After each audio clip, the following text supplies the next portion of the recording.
Wow. Good morning, afternoon, evening. Hello.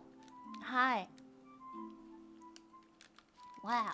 I am eating cookie. Hello. Ina doko? Ina koko? Oh. You're munching. You're correct. Where's Ina? Ina right here. Wait, hold on. Let me... It seems the camera is not high enough. Let me get my stool. Let me get my booster seat. It's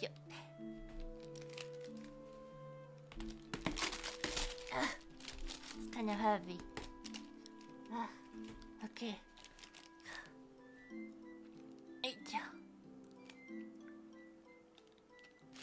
Hi. Oh. Boosters. I needed my booster seat. Hi. I have a hat. I have a hat. I'm back. That's right. I escaped. Big Ina still has migraines, so I'm filling in for today. Yeah. Hi.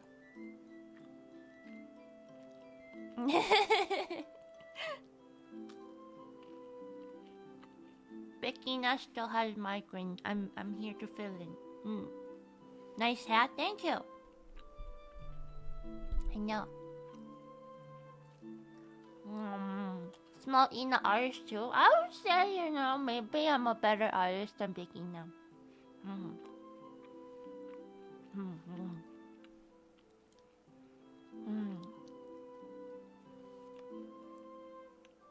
Yeah.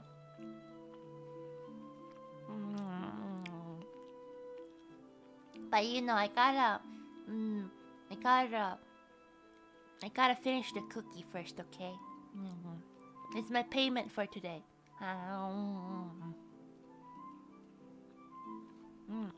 The S in small stands for superior artist. Exactly.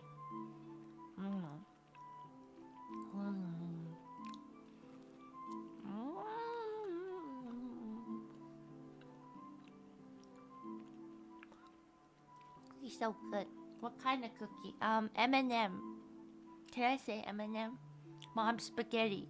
Knees weak. Arms noodle. Pool noodle.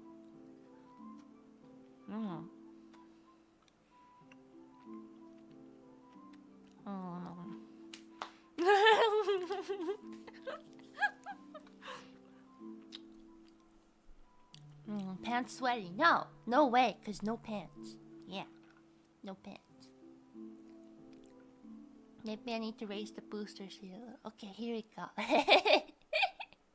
Hi, Jack. Can you see me? No, you can't. You can't see me because I can't see you. But I can see you now. No, you can't. You can't see me. Can you? No, you can't see me. Huh? Huh? See that? Oh, this is great. Ina doko? Ina not here. You can't see.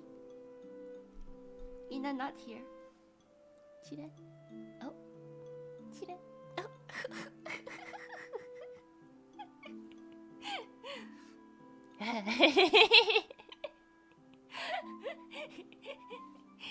Okay, maybe I go into some intense drawing mode now. Okay, actually it's called low intensity drawing mode, but still I gotta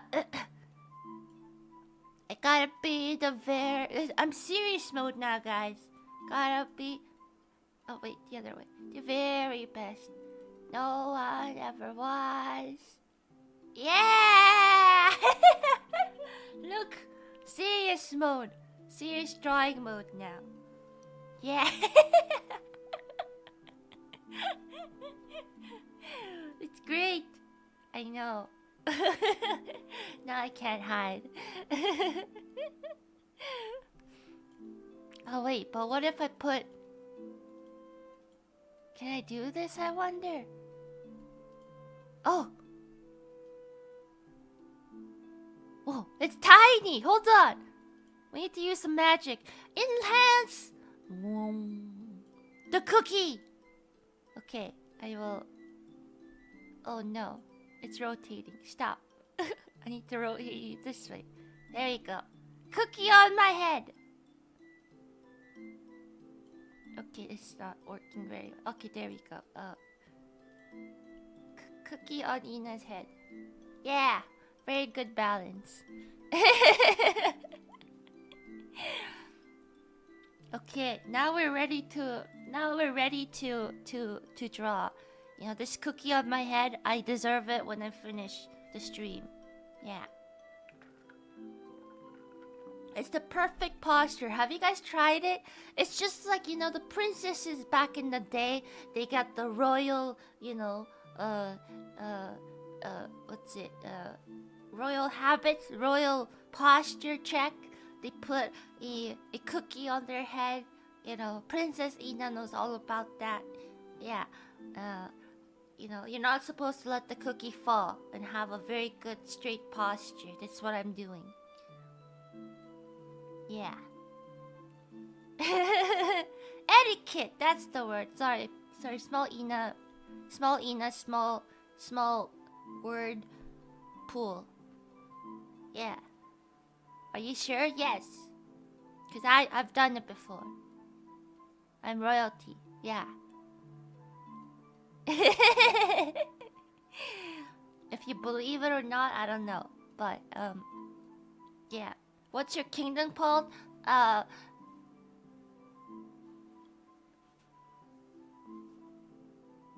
Cookie Land. It's called Cookie Land. It exists. Never heard of it? Yeah, cause it has a very strict immigration laws. Yeah. Yeah. How can we go to Cookie Land? Well, that's for you to find out. That's why the immigration laws are very strict. Yeah. Where is it on the map? I can't tell you that. You guys are gonna invade it.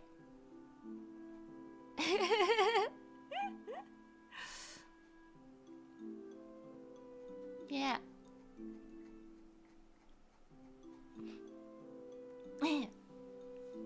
For the safety of my kingdom, I cannot tell you guys where it is, but it exists.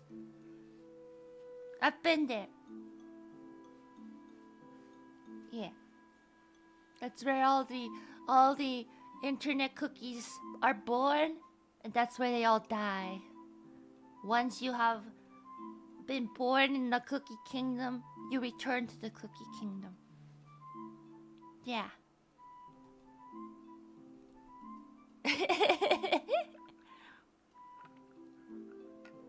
The void. I've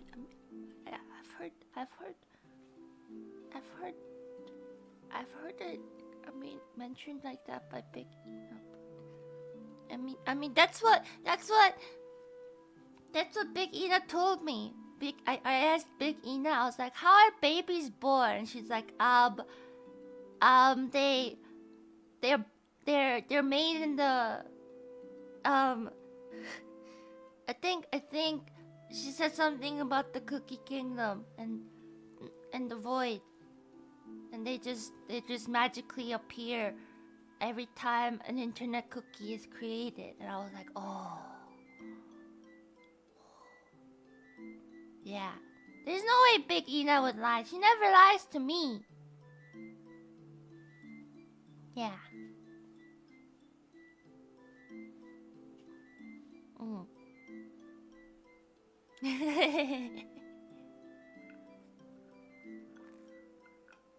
Remember the steak? I got the steak. Remember the taco bowl that I ate last time I was here? There was steak in it. It was a steak taco bowl. Yeah. She keeps her promises, okay? Mm.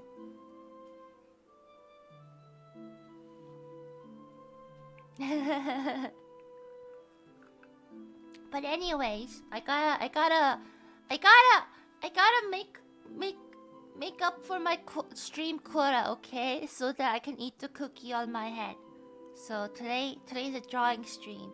What are we drawing? I don't know, but as you can guess from the background music, we're gonna draw something, I guess, more fantasy. But then I was just gonna draw Ina of the Wild, but then Big Ina was like, you know, you're not actually playing the game, so technically you have to make sure that it's not exactly like the copyrighted stuff. We have to change it. What was that? What was the vocabulary she used? Giri giri warukunai, not copyright. Legally different Ina. Fantasy Ina. So yeah, we're gonna legally distinct. That's right. That's the word. So that's a redrawing. We're gonna start off with a thumbnail picture. Yeah, that's all we're gonna do. That's what you should usually do for any drawings. And I came up with a very rough one. See, wow, so magical, so fast. Small Ina, draw so fast. And yeah, I might not be talking as much because it is supposed to be a low intensity drawing stream, so I might raise the BGM a little bit because I need the BGM to be inspired. Okay, yeah. But this isn't like big Ina. It's kind of like in the middle. Okay. Yeah. I was thinking maybe we can, you know, be sitting on a log in the middle of a forest, and you know, maybe it's raining. We're hiding from the rain. There are trees in the forest. Did I cut the log down? I don't know. Can't hear you anymore? That's okay. Honestly, I can't tell like when my voice goes to okay on the microphone or not. That is fine. I'm not the pro streamer. That's Big Ina's job. But yeah, I wanted to draw some trees, and I wanted to, you know, see if like there's a scene where you know, there's like light coming in between the trees and the leaves and whatnot, and we're gonna have some, you know, grass. Yeah, it's gonna be quite peaceful. I gotta make sure got the perspective kind of right. I don't know much about perspective. I'm just winging it most of the times, but that's what we're gonna do.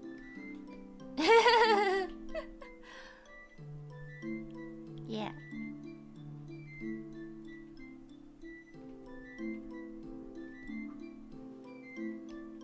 Will I be using photo bashing for this one? I don't know. What is photo bashing? That's big terms. Big vocabulary. Small Ina don't know. Small Ina just draw with crayons.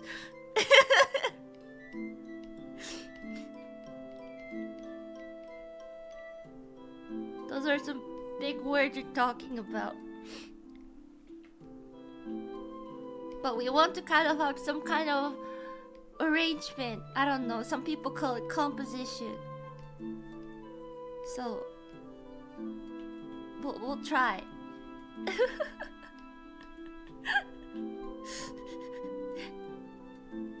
And maybe different logs, you know. I think we got the log. Okay, hold on. Maybe I should make this bigger. You know, sometimes a good thing to do is to draw bigger than what you're actually supposed to draw so that you can crop it to your liking. That's what I've heard before.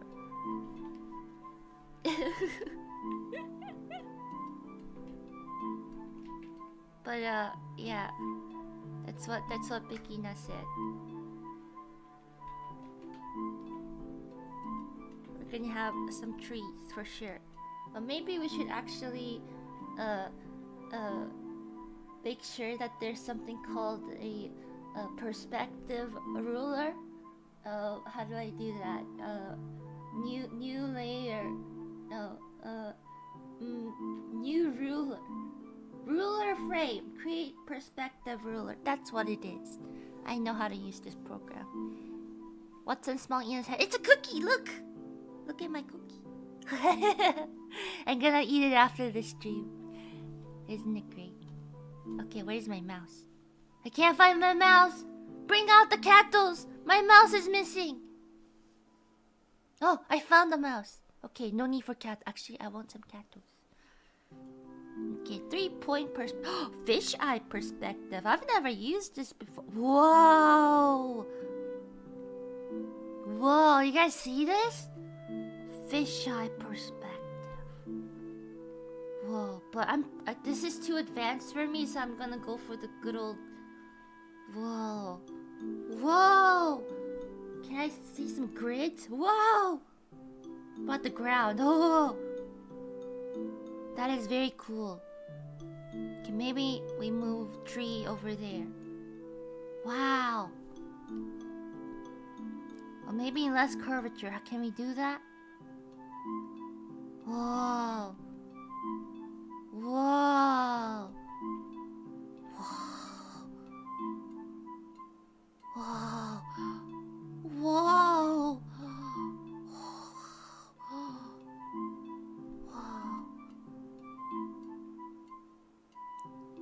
Whoa. Whoa. Wow. What is this new technology? Can I draw it according to this? Whoa! Whoa! New technology. Okay, maybe we can try using this new feature. We'll delete this first. Okay. I don't know how useful it'll be, but we'll try. Using fish eye. Whoa. Okay. But I don't know how to draw people fish eye. Oh, that's a problem. Well, I guess we'll do our best. Wow. Now I can draw trees like this.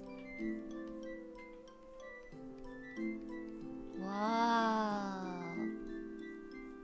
That's so cool. But what about this tree? The tree trunk. I guess that's pretty much the same. I guess like the closer you are to the center, the less curvature you get. That's the fisheye effect. But in terms of the forest, you know, we can get a better idea of being enclosed by the trees. The trees. By drawing like this. Wow. You know what I usually do to kind of cheat the effect of fisheye? Is actually just use a Photoshop filter after I finish the drawing.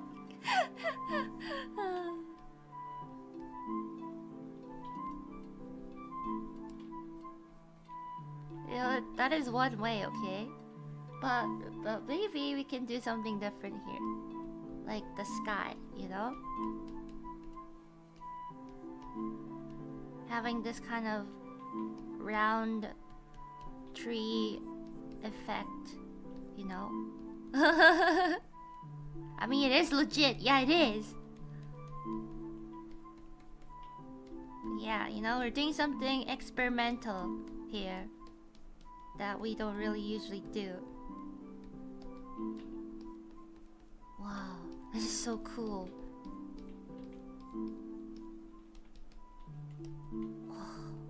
I do want, like, you know, the fantasy Ina to be kind of surrounded in the trees.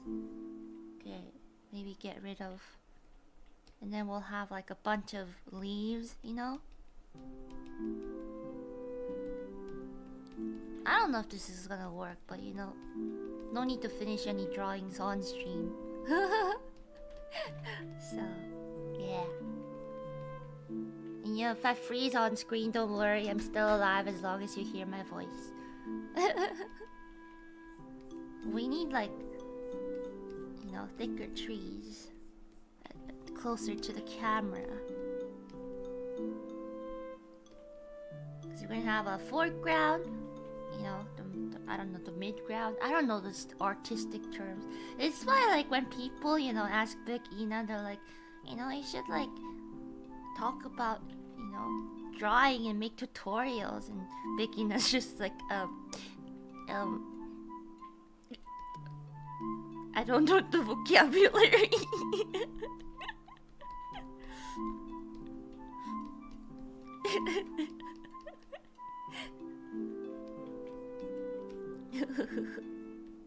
Pen goes. Wow, drawing.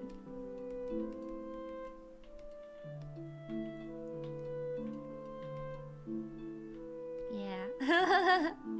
And yeah, another fun thing you can do is to just randomly use the lasso tool to create like a chaotic leaf effect, you know?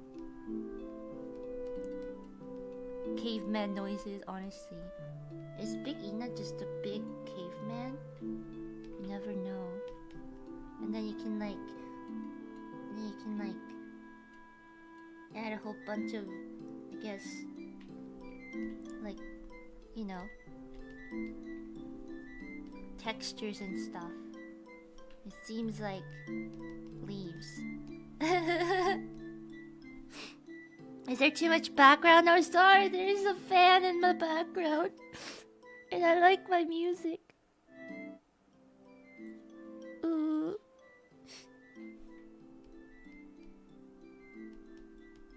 No, maybe I should just use like another earbud and then like listen to my music, my BGM. And then you guys can bring your own BGM. Oh, I think it's meant for them. Oh.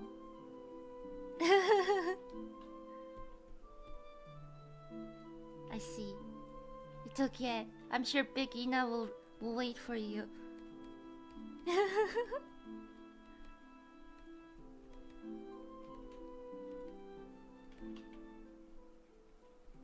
You like my BGMs? I'm glad. I mean, you like Big Ina's BGMs. That's good.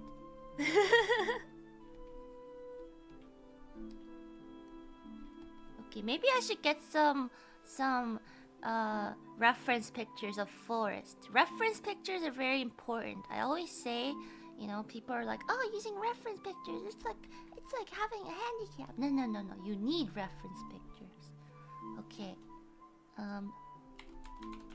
Actually, one of like a really good place to get reference pictures is Unsplash, and a lot of their pictures are actually royalty free, so you know, you can use it a lot. Of course, it's good to credit whoever's picture you use, but okay, forest. Oh. But if you need like quick inspirations and photographs, you know, Unsplash has very good photographers that share their talents with the world. Oh, this is a very good reference picture. Yes. What brush am I using right now? I have no idea. I have like hundreds of brushes that Big Ina has loaded into Clip and just chose a random one with a texture on it.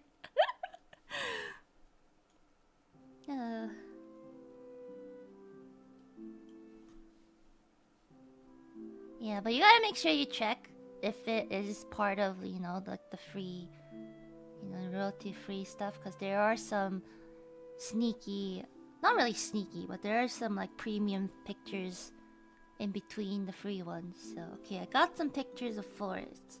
It's a good reference pictures. instead of just having, you know, very straight trees, we can add some curves to them. Add some curved branches. We're creating kind of like a frame for the main feature here, which is the fantasy Ina sitting in the middle. Yeah, you know, I'm not a very big, what should I say? I'm not very good at drawing trees. Or I guess Big Ina's not very good at drawing trees. So, need references a lot. Yeah.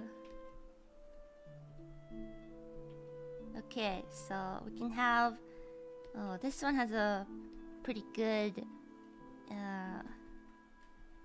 what should I say?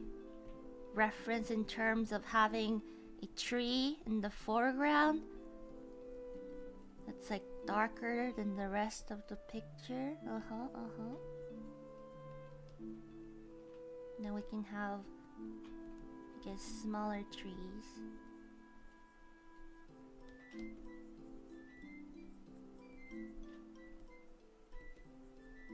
Kind of, you know, in the background. Lots of smaller branches. But is this not really giving the effect that I'm wanting? We need to make the canvas even bigger. Why do you have an egg on my... It's not an egg, it's a cookie! Maybe I'll change it to a different cookie.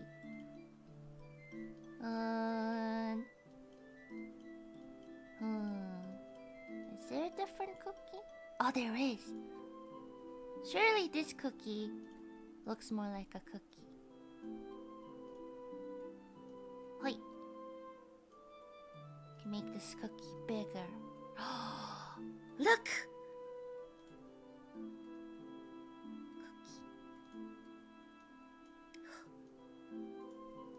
Okay, it's on my head.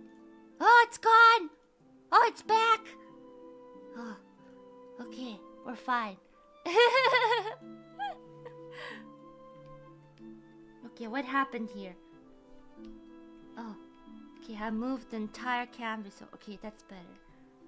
But what? Okay, so as you can see, kind of from the proportions of Fantasy Ina, it's not like a realistic, I guess, proportions. Oh, maybe it's because this back here needs to be tilted a little more to make this more convincing. Oh, the brush is lagging though. We need a lighter brush.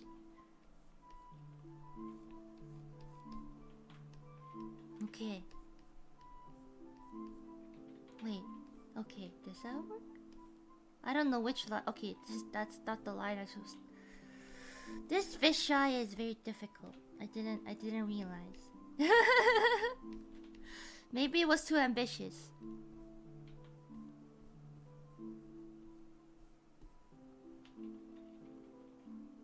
Oh, I think it's because it was following the wrong guideline. Okay, that's probably why. This makes more sense.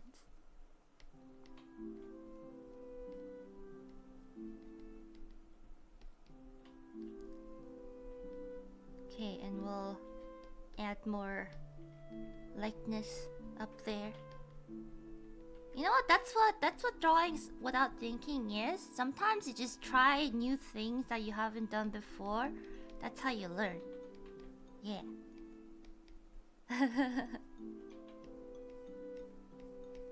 I've never used this fisheye ruler before. It's one of like a pretty recent addition to Clip, I think.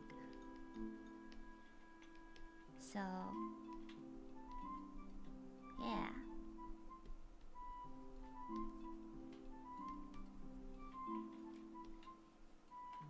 I guess it's because maybe I should make the Fantasy Ina in the middle a bit smaller. The scale may be a little too big. Okay. And then, because the effect that I wanted was kind of like, what should I say? guess it was a more up angle, like a low angle kind of picture. Oh. The birthday tomorrow, so here's a special waffle chat. Happy birthday! Happy early birthday. Is it okay for me to wish you a happy birthday instead of Big Ina? But happy birthday. Hope you have a good one.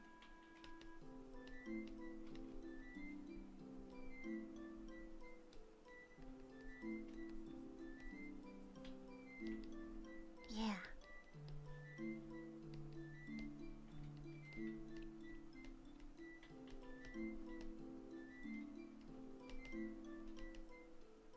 You know, maybe these are special trees that just stop and create this kind of rounded dome structure.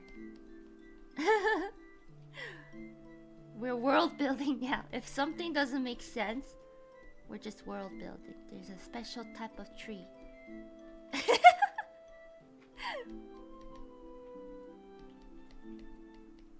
Brilliant.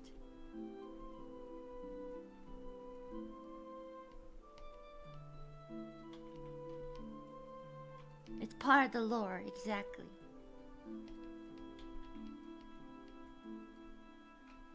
It's called the snow globe tree. Exists in, actually, although it is called a snow globe tree, it does not grow in colder regions.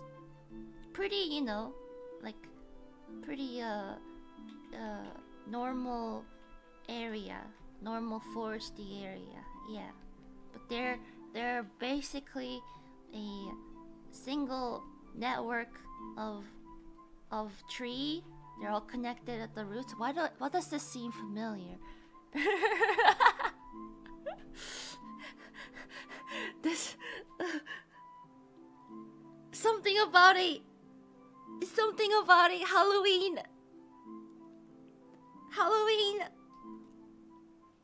3D VR.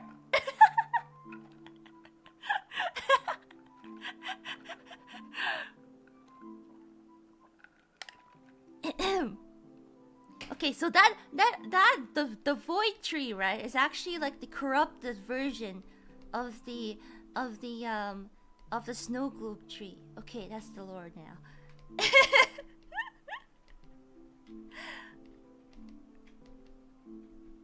When it gets corrupted by the void, then it becomes the void tree. Yeah.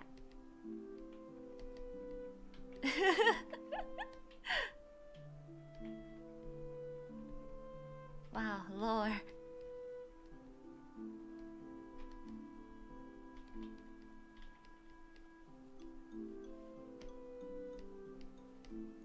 Okay, this seems more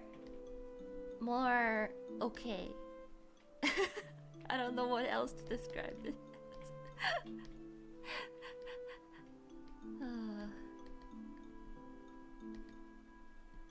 Okay, but they're also known as the snow globe tree because when it's springtime and they release their tree pollens, it looks like it's snowing inside the snow dome before the wind carries the pollen away. That's why it's called the snow globe tree. Wow.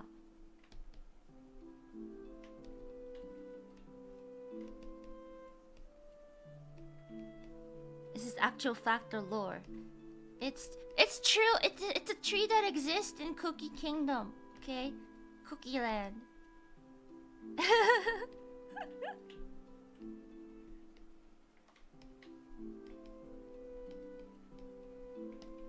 It's real.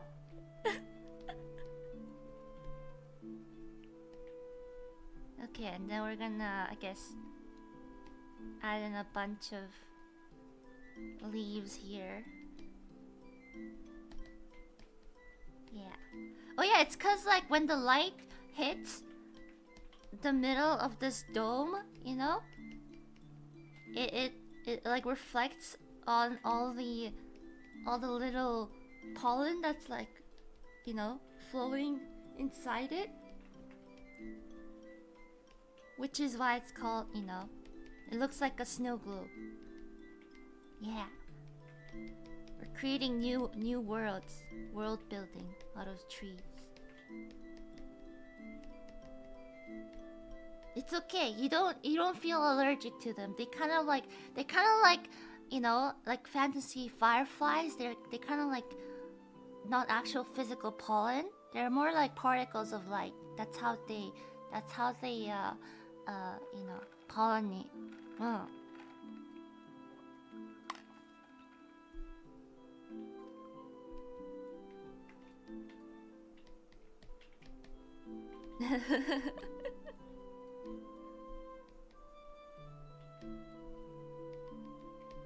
But they're very rare, okay? That's why, you know, only once in a very small amount of time you will find. It's like considered very lucky if you find a snow globe tree in the middle of the forest, because it is very rare that they, you know, are able to build this entire shape, the snow globe shape.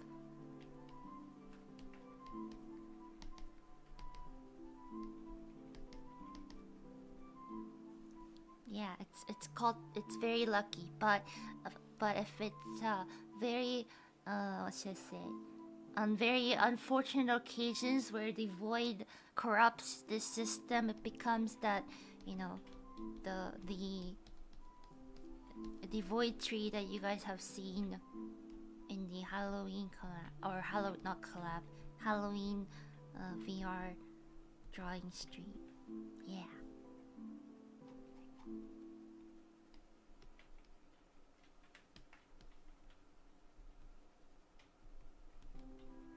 Kind of looks like you're drawing your back. You know, I try to not bring this up. It's something that does bother me. I guess it bothers Big Ina is the fact that I would be talking about something and out of nowhere you guys will just, I guess one or two people in the chat will just sidetrack into, you know, try to bring things back to like yabe stuff, and I don't really appreciate that. Are they wrong though? They are, because I'm trying to talk about one thing and you guys are trying to be like, oh my god, Ina, she's like, oh my god, so yabe, so lewd, oh my goodness. Like, don't. It's very mentally tiring. Like, the reason I gave you guys that tag was because people are posting not safe for work things on the official art tag, and I did not want that to happen as much as possible. And memes created by, or I guess like the community, right? Of course they're fun, and you know, they're, you know, they bring good, you know, fun times to chat middle of stream. That's great, but when it's overdone and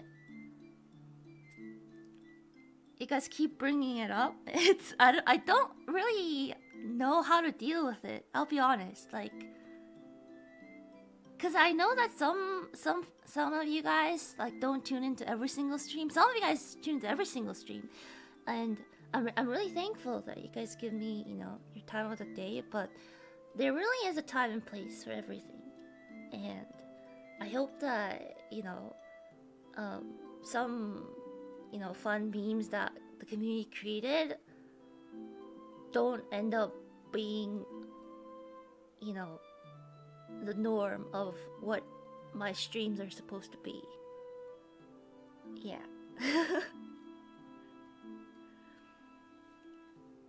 Like, I get the fact that, you know, Tagurachi's, they're so down bad, you know, fourth wow, my goodness. You know, I get that. I know you guys enjoy it to some extent. And I don't want to, like, you know, just completely just ban that out of the chat. But I just hope that, like, when I'm trying to talk about one thing and you're trying to derail it, then I can't help but to say, you know, can you stop?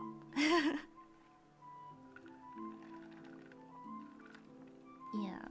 I don't know. It's because, like, you know, I kind of like say that this is because of the, you know, like the what should I say? The opposite effect, I should say. Like, cause I don't really, what should I say? It's hard to explain. Like, I've never really said or done a lot of things I think that would, you know, make my streams yabe. Cause I'll be honest, I don't really like or want my stream to be known for that.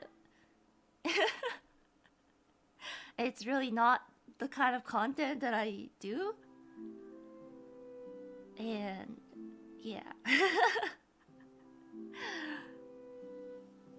And I think it's quite funny because, like, the thing is, you know, it's exactly like how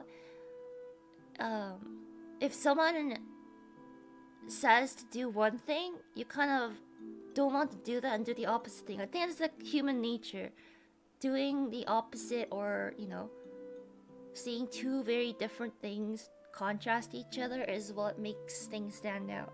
That's the same thing in art too, you know? Contrast between the light and the dark is what makes, you know, different parts of art stand out. And, you know, I gotta be honest, seeing tacos out in the wild, because, you know, I just like to browse, you know, different communities, see what the tacos are up to, and seeing how kind and well-mannered most of you guys are really makes me feel glad that we have an awesome community. But when, I guess,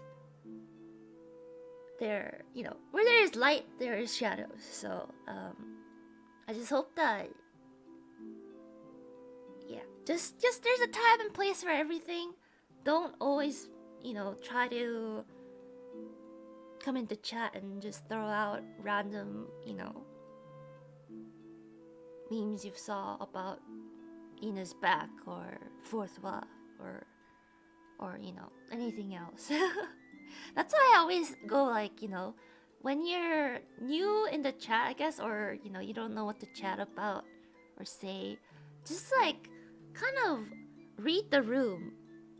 As in, just, like, hang out, see what other people are saying, etc. And just be like, oh, this, I guess this is the kind of place it is, you know? Yeah.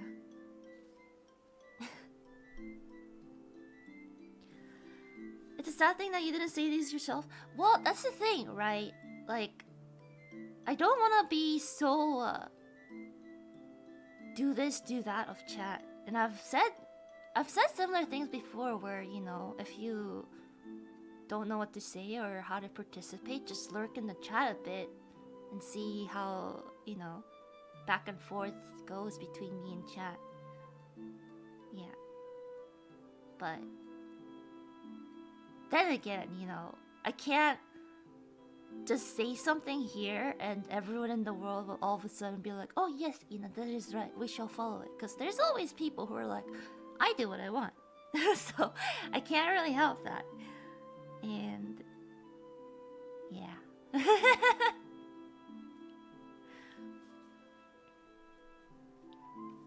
And the thing is, right, not everyone, you know, who creates content or who draws fan art, etc., watches my streams. That's just the truth. And not everyone tunes into every single stream. Not everyone knows how things are done here. So, you know, part of the community or people that this might be, I guess, directed towards might not even hear this. But, you know, it's good to get it out there, at least. It's like, at the same time, right? Like, I just don't like conflict, no matter what it is. It just takes so much energy out of everyone that you could be using on something else. Like, even if I see this and let's say, like, one of you guys find someone who's not following the rules, and you guys go and tell them, you know, do this. This is what she wants. But, like, that time that you guys take to do that, I don't know if I should be like, just let them be, or like, you know, tell them. It's a hard thing to actually, you know, decide on, because for me, my personal beliefs as seeing, you know, conflict and stuff is try and not waste my time on trying to change people, because you can't really change people by telling them stuff. And I think it's just from my past experiences where the amount of times you get frustrated and you spend so much energy and your mental strength to try and get someone to listen to you, it's just so much negativity that builds up in you because you know that person won't do what you say or the right thing. And especially on the internet, I feel like as much as it is easier to connect with other people, it's harder to reach out to them and, you know, try to change things that they're doing. So especially these days, I feel on social media and everything, like telling people and like hunting people down and be like, you're doing something wrong, you should change things, it just won't work. And all that's left is yourself being frustrated and tired and angry and all these negativity, and it really wears you out. And when you accept the fact that you can't change people by just telling them what to do, and knowing that, you know, what you think and do is actually like you think that you already understand that you're a different individual than someone until you really step back and be like, you know, they have their way of thinking, I have my way of thinking, I can't change what they say. And I don't know, I just feel that once you stop trying to change people or get them to listen to you actively, etc. Of course there are, you know, times where you would need to tell them, you know, you're doing something wrong, etc. But when it comes to things on the internet, it's just a lot easier for yourself if you're just like, oh, that's just how they do things. Yeah. And you can definitely use, you know, the time and energy you spend trying to convince or, you know, tell someone that they're doing this and that wrong. Use that to do something else that, you know, you'll find more rewarding. Yeah. And you'll find that, you know, your everyday isn't as like frustrating and tiring dealing with people.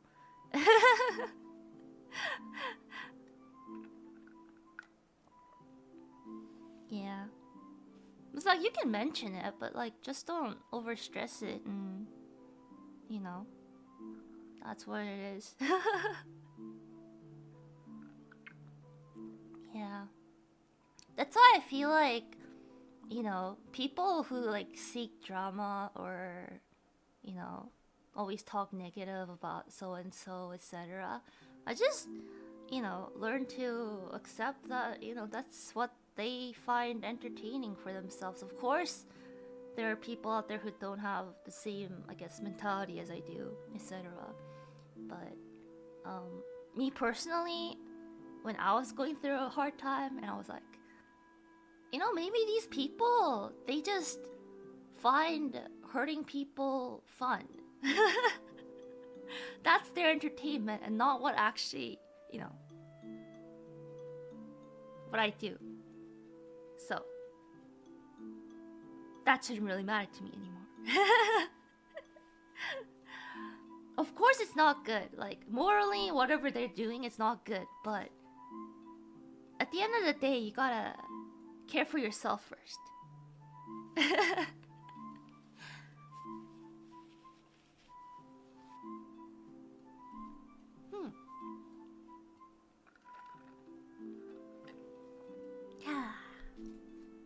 Yeah. You know, different people find, you know, their energy and time spent on doing this and that. And that's just them. And you just live on with your life. Sorry, I went on a rant. I was in the middle of drawing.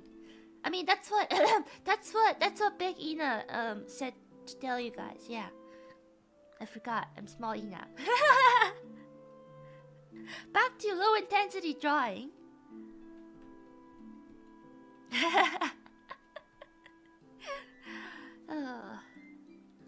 Cahoon. Small Ina. That's right. I gotta go and actually this hat is too high intensity. I gotta go back to hold on. I gotta go back to low intensity. I can't sing. Help. Oh, there we go.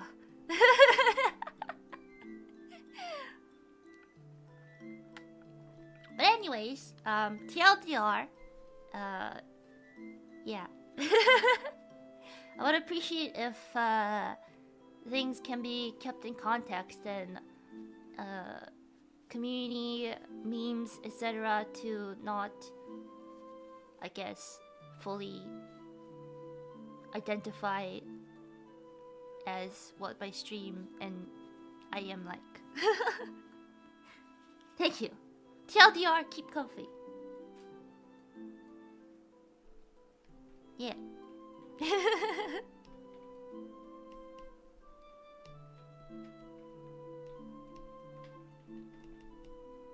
Yeah, I mean, it's just something that can't be helped because, you know, we stream many hours and not everyone can, you know, stay for the many hours. And a lot of new fans honestly come from watching, you know, short clips of us and memes floating around, etc.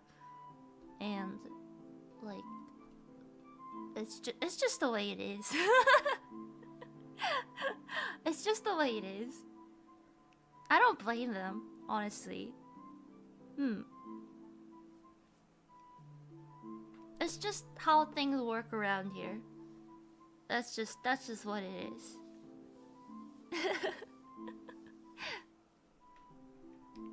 But yeah, you know, at the end of the day, I just like being here, playing games, you know, chatting, drawing. That's about it. Not that special. Yeah, there isn't much to do about it, so like, don't be so, I guess, to you guys too, who actually just, you know, tune in a lot and appreciate it when you guys stand up for me, but at the same time, when, you know, you guys fight back to keep things in order, it creates, I guess, not a fun place for anyone. So, just, you know, just be like me, you know. Chat is like the streamer, and I just ignore and let it flow. And you guys should do that too. And of course, if there's comments and stuff that really step out of line, I take action without, you know, bring it to light, because that's the thing, right? There has been many problems before, but it hasn't been made to come to light as much because I know that once it gets a spotlight, and no matter how much I stop you guys, there will be those who, you know, try to step up for me, and I don't want that to happen. So sometimes bringing it to light is not the best action.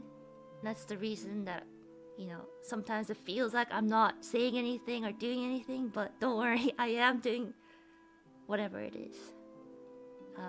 Things get out of hand, things are, you know, out of bounds. I just take action behind the scenes so that, you know, we don't get any more traction in those problems. Exactly. So don't worry, I do take action, and I am aware. I always look at chat, don't worry. I know what's going on. And I read YouTube comments, I always do. Read super chats, I do. It's just, I know that in this era, in this community, as soon as I bring up something, that it gets all the attention. So, yeah. It's kind of a thing that I've been reading like some comics and stuff, and there was a quote that really stood out to me, and it was like, the influences that I have on the world has already left my hands. So I don't have control on what, like, what the world sees important or etc. As a streamer, as an entertainer, you know, someone who has many eyes on them, like, whatever I say, whatever I do, the influence it has already left my hands. I don't have control over it. So I have to be very, very careful that I try to be as much as possible when it comes to things that could, you know, cause a lot more negativity and stuff. So, yeah, you know, you guys, I know you guys are worried about me a lot. But don't worry, I'm more sturdier than you guys think, and I can look after myself when it comes to things like these. So all you gotta do is, you know, tune in to that usual loading screen BGM, do do do do do do do do do do, and just relax. just relax.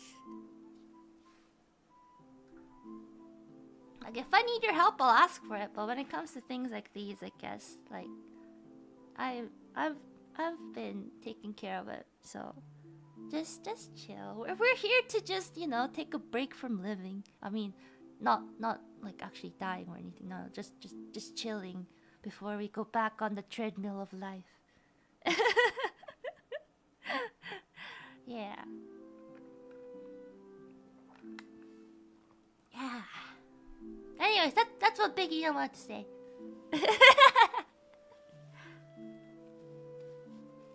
That's what Big Ian wanted to say.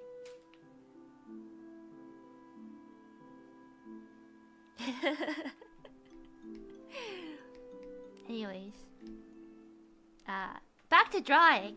Back to the snow globe tree. Oh, you know, it'd be really, really cool to actually build an entire world and like have all these like animals and trees and plants and stuff we make. A fantasy world.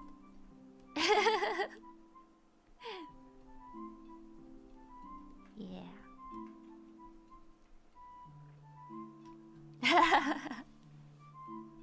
You're smart and deal with the things so well, always over your insights. Oh, thank you. Honestly, I guess it's like things I kind of teach myself after living, you know, after living through it and thinking about it a lot. I think a lot. Yeah. To get a chance to drink coffee and eat some snacks. Okay, so I had 2 cookies. I ate one like right when stream started, and then I have my iced coffee. Can you hear it? Oh, I'm halfway through my coffee though. I might have to go get a refill, but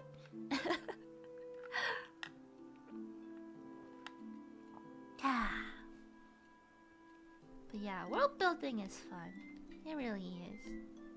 But I feel like when it comes to drawing forests and trees, it's kind of fun to do photo bashing. Ah, I have accepted that I know what photo bashing is. Oh no. Big Ina will be mad. Big Ina will be like, you're not supposed to be the artistic one. Actually, speaking of which, I got a surprise for you guys.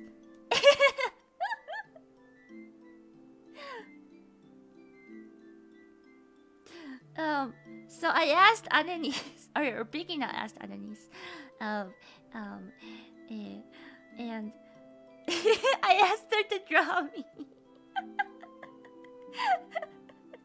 And she did. She did. She was in the middle of her work and she literally drew, like, doodled something on top of like a file folder. Hold on, let me see if I can save this. Oh, so great. She even drew you guys, except like you might not.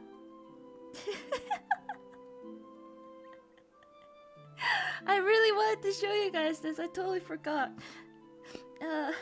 You might start doubting your identities as soon as you see Ananis's drawing of you. Honestly, I told her to draw like loosely, like not too great, but she did such a good job. It's not fair. Now chat's gonna be like, Ina, you told us Ananis's drawing skills are not that great. You lied to us. But she's showing off. Okay, so she literally took pictures of her file folder as she was working. I was helping her procrastinate. I'll just say that. Hold on, where's the Windows bar? I don't know why, but the Windows button on one of my keyboards is not working. I really need to build a keyboard. A nice keyboard. I got some custom keycaps. I ordered it. It's very cute. I don't know like what kind of keys and casing I want. I do want like a full size keyboard though, with like the numpad and stuff. But I'm not too sure. Maybe leave comments with suggestions and the sounds, the clickety clackety sounds.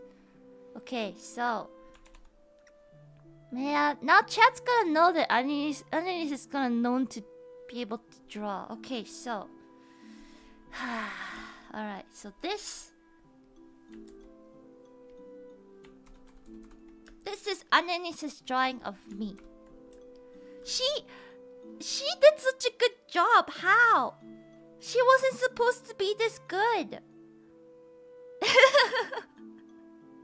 And she drew this without a rough sketch. She just drew with the marker. Like, how?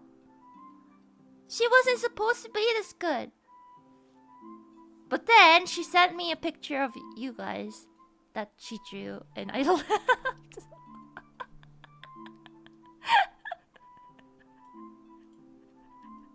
Okay, are you guys ready? Are you guys ready?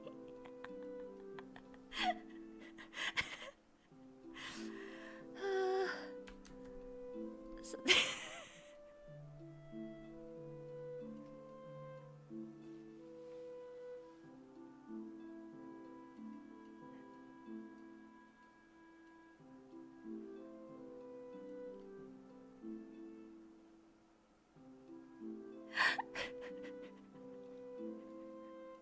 I was like, Ananis, that is not a duck, that's a squid.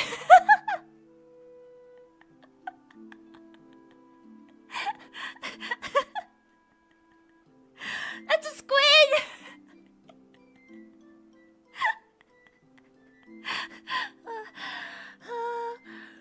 It's an ikagachi.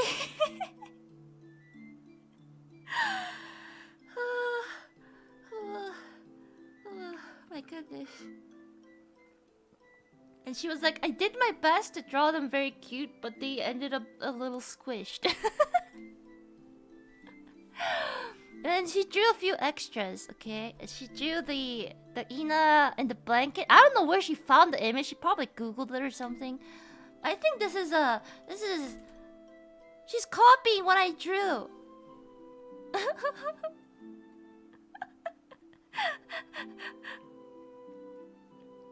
It looks traced, doesn't it? It's literally what I drew. But I gotta give her points for doing the using the red marker for the polka dots and stuff. It's very cute. Gotta say, her drawing skills definitely a lot better than I remember. I have a feeling that she had like a reference up on the screen as she drew this though. I wanted her to draw from imagination, but you know.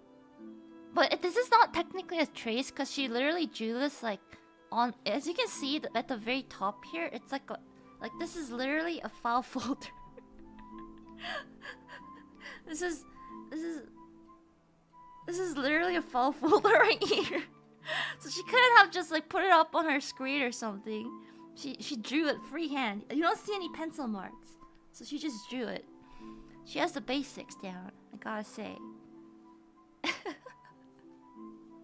But then at the end, she was like, Ina, you have to 100% show this on stream, because this is my mascot character that I draw everywhere, okay? And then she said this. She said, hello, wa.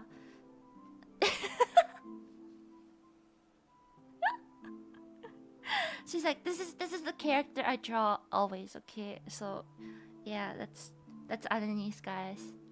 If you ever need to draw Annalise, you can draw her like this.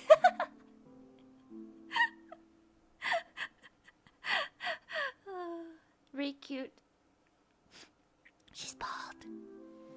Don't tell her that though.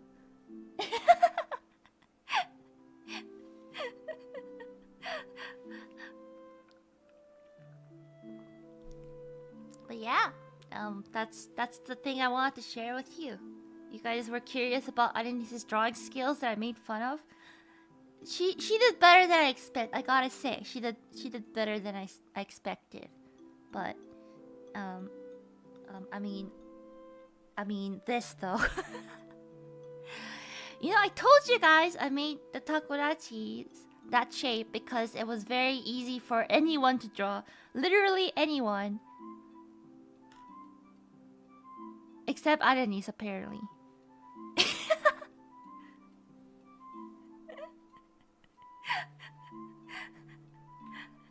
But anyways, but the funny thing was, as soon as Annalise was talking to me and Mawanis about how she drew, you know, me and a couple other things, Mawanis was like, I want to draw Ina. I want to show chat. So we might end up seeing some Mawanis drawings. Actually, she's coming over later tonight, so we can have some shabu shabu together. So maybe I'll ask her to draw a little bit. Yeah. Oh, I don't know if I told you guys about a souvenir I got from Manis. Back when I went to Japan last time. Okay, while we're doing that, while I'm talking about that, let me continue drawing. But there's like this really I guess like classic anime that Mawanis really liked. And she used to draw that a lot, apparently, when she was in middle school. And it's a classic. I don't even know what it's called. It's called Candy? It's like yeah. And so I don't know. I don't remember if I told you guys about this, but yeah. It's like one of those where it's like the Oya Oya emote eyes. Yeah, candy. Yeah. So when I was in Japan, I went to like this I went to like a restaurant, and then it was like one of those like hole in the wall kind of restaurants, and then right across from it was like an old bookstore, or like it was like a classic, you know, like collector's bookstore, like where it had like the really old mangas and, you know, like the first edition of Dragon Ball, like the first volume, and like all the classic stuff. And I was just browsing because I found it very, very interesting. Like there's so many, you know, like classic manga there. That's like it's like it was almost like a antique store, I guess, for like manga and stuff.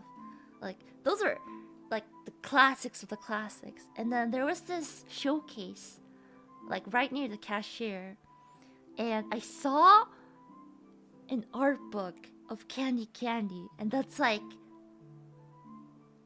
that was in prime condition. I was like, that's like so rare. It's like the art book collection of, you know, the series, and beside it was like the DVD collection. I was like, should I get both? But then I was like, but I feel like the art book is like, you know, so rare to come across. It's in like such good condition. It was basically new. So I got it for Mama Niece, because she told me about the story where she used to draw Candy Candy a lot when she was in middle school. And she used to have like sketchbooks, like a sketchbook full of it. And one of her friends, one of her classmates, asked to borrow it so they can, you know, look through it and stuff. And they never gave it back. So she lost all those drawings that she made back in the day. So like she holds like Candy Candy kind of dear, because that's like her, you know, back in the day memory. So I was like, this is such a perfect gift for her. So I got that for her, and she was so happy. It's like one of those times where you like see your parents kind of go back to, you know, their younger days, like the joys they felt, like the nostalgia trip. And I was like, I'm really glad I got that for her. Could I pull off a 90s and 80s drawing? I probably could if I tried, but I would need a lot of references. Maybe that's a drawing idea for down the line, maybe next week. But yeah, it was really, really nice. I didn't tell her what, like I told her I got her a special souvenir. I was on my way back, and she was like, what could it be? What could it be? And I was like, it'll take you down nostalgia lane. And she was like trying to figure out what it was. And Papa Niece actually, like, he guessed. He was like, it has something to do with Candy Candy, doesn't it? Like he didn't like say it out loud, but when I actually gave it to Mama Niece, he was like, I guessed right. When I was like, oh, it's definitely something that has to do with Candy Candy. So yeah.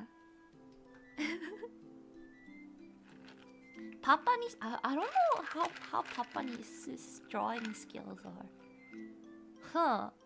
I don't think I've ever seen him draw. Maybe next time. Maybe next time I'll ask Papa Niece to draw something. Time to find out. Oh, maybe I'll give all my family like a let's just say a prompt, like a couple prompts. The whole family collection. I'll be like, okay, draw Takorachi, and I'll be like, draw Ina, and then draw small Ina, and stuff like that. And we'll compare it. Oh, and then maybe I can get you guys to guess who drew what. Maybe one of them, because I guess like they'll all kind of have a similar style and stuff. That'll be a fun stream. Gartic phone.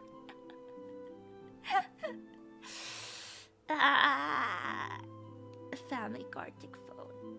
I mean, I could probably set it up, but they won't be talking.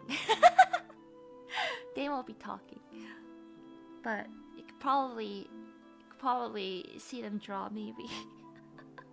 Record and upload as a video. Maybe that's a video idea. Maybe next time on Annie's visits, I'll ask. That'll be a fun idea. Let me write that down. Where's all my sticky notes? Okay, I'll use a notepad like I always do. Okay, where's the window button? Okay, there you go. Okay. Family Gartic phone video.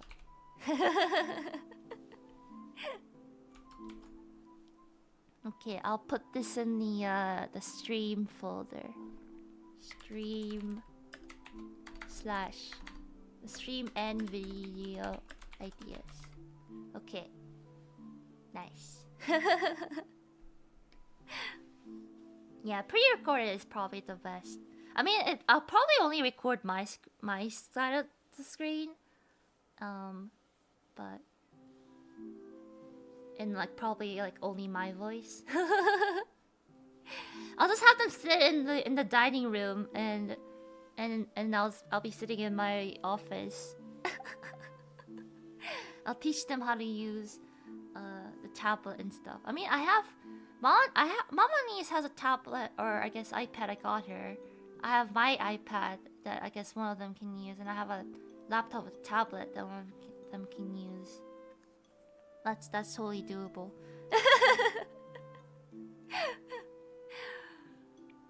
Yeah, I can probably like add like text overlay and stuff. I can voice them. I can be like, oh, I'll record their voices separately and I'll add it as caption.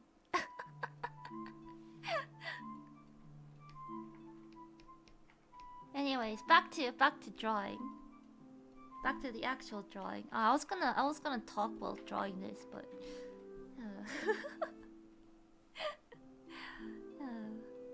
anyways, that'll be an interesting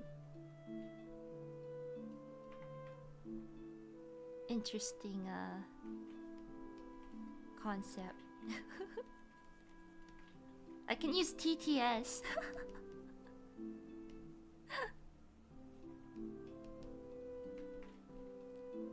Google. I can use Google TTS to voice them.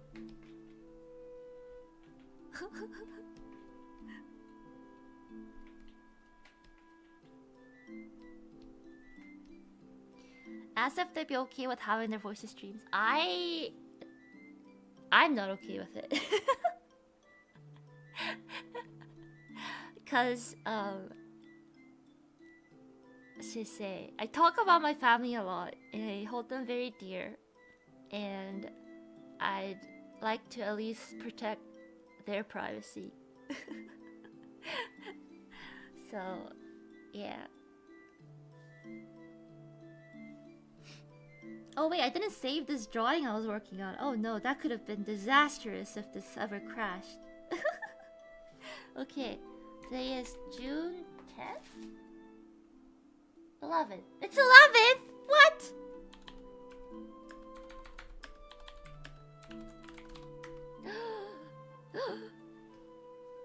It's too...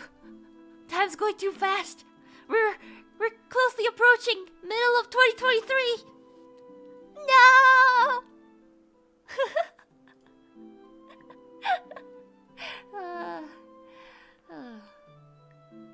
Okay. Oh yeah, but I should actually tell you guys my actual away from stream schedule. I'll be away starting on the 19th until probably after Connect the World. Oh my goodness, Connect the World is only in like 1, 2, 3 weeks. 3 weeks. 2, 3 weeks. Oh, I'm so nervous. So nervous. Very nervous, but it's gonna be great. It's gonna be great.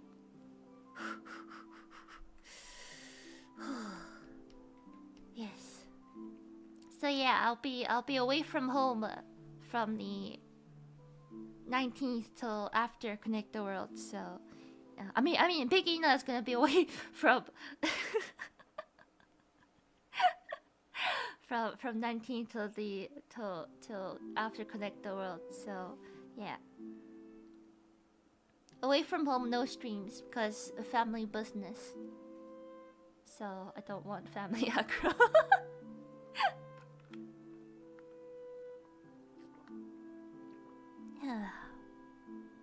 Yeah. Yeah, all the Inaverse Inas are all of them are gathering. The Inaverse is colliding.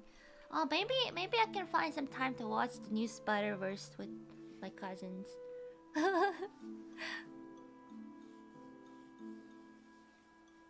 Yeah. Across the Tacoverse. That'd be fun. But anyways, we gotta continue drawing this because I have a time limit today. Mama niece is coming over for dinner, so I don't want to keep her too hungry. Yeah. So maybe I'll do like a rough sketch on top.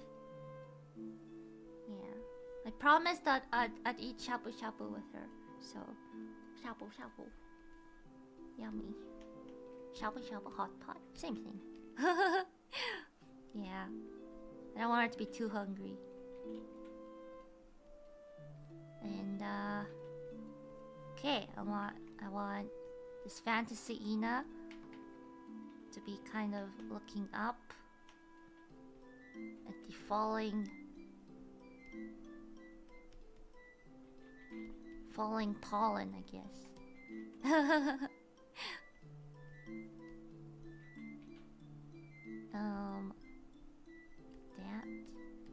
That drawing heads at different angles is very difficult. Been trying to practice more, but I need more practice. Honestly, if you feel like you can't draw something, it just means you just gotta practice more.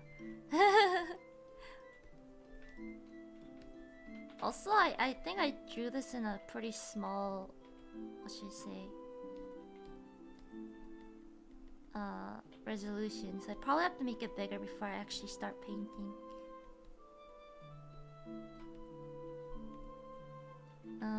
Actually, I want to make this a little more squished.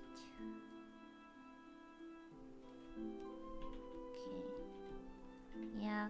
Sometimes I just look back at the stuff that I drew, and I'm just like, could use a little more edits. Maybe like that. Looking up. No, you're an amazing person. I hope your positive influence and message can reach the world like it reached my heart. Confidence inspires me to be a better person. Aww. Thank you. I'm starting to believe that small Ina and big Ina might be the same person. After all, have we ever seen them together? Yeah?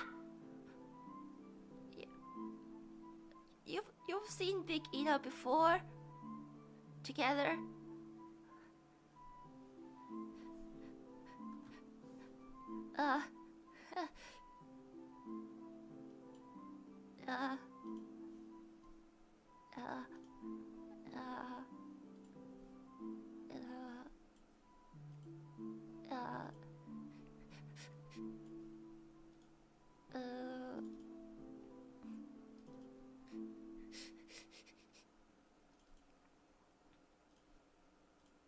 Wow, Big Ina!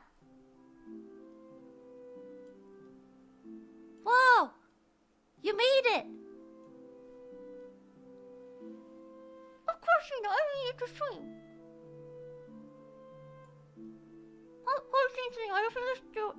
Are you finished your work? Yeah, actually, I still have quite a bit to do, but, I told you can't eat your cookie without finishing the stream. I know. I'm trying. Chat's distracting me. Chat, you're distracting so, you know, okay? I'm just gonna do my own stuff behind you, and you better do your work. And you too, Chat. Get stuff done. Okay, Big Ina. Watch over me. Okay. She's watching. We gotta get stuff done. We gotta be productive.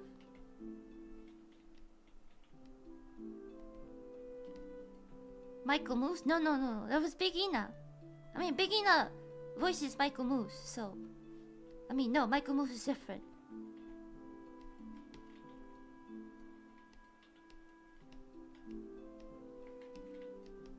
But we're gonna keep drawing, yeah.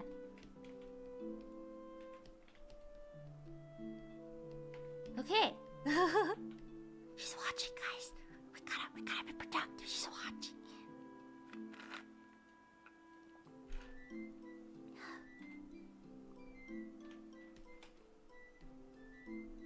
Okay. I mean, that seems okay.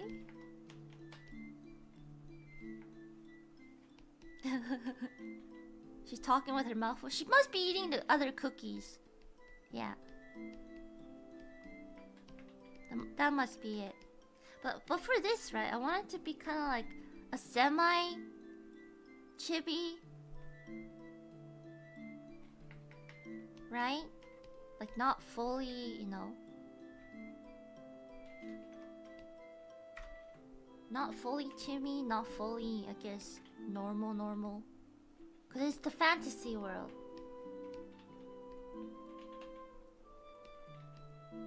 Yeah.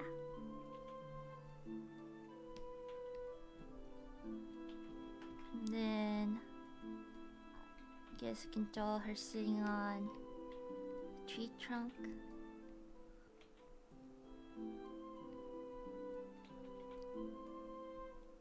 With the ponytail? Yeah!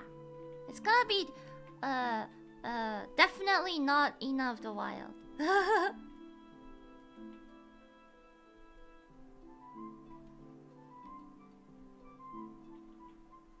Definitely not Ina of the Wild.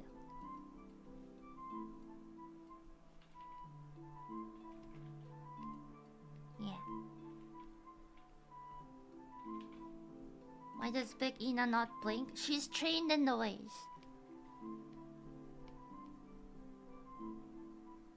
Then draw the feet. Like that. Maybe a bit smaller.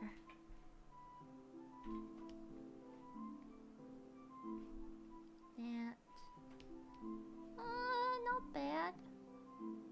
It's like a semi legally distinct.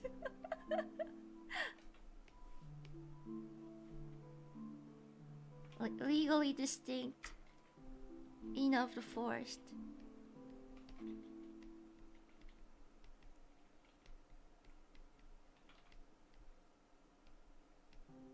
Okay.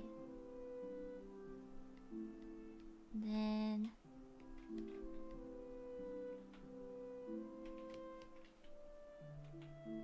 probably has hands like that. Okay. We're getting somewhere. I think we can finish at least up to like the rough colors or something.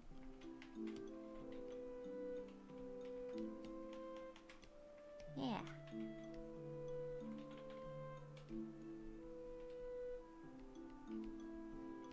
That. Okay, she's looking up. It's working.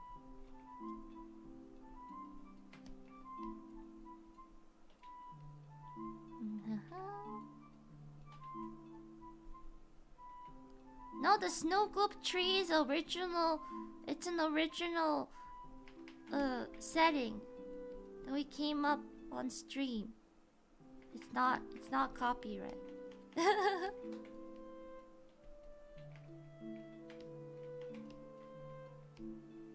Okay, maybe a little more down.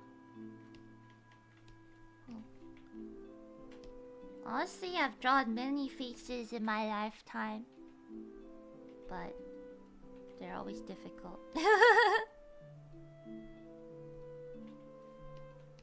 Okay. Alright, what kind of outfit? Actually, I want... The face is not chibi enough. I gotta liquefy. When in doubt, liquefy.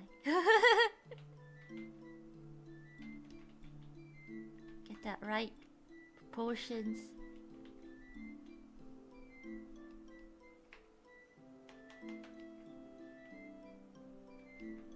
Chibify, exactly.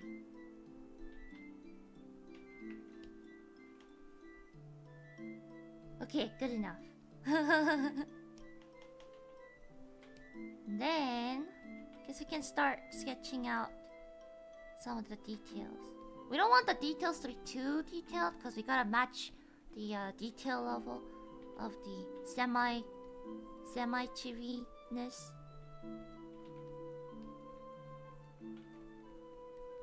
Yeah. Oh.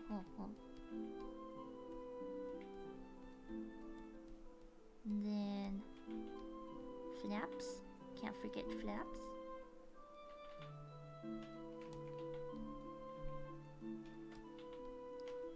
And then it's gonna be put into ponytail or very short ponytail, just like Ina of the Wild, but not really.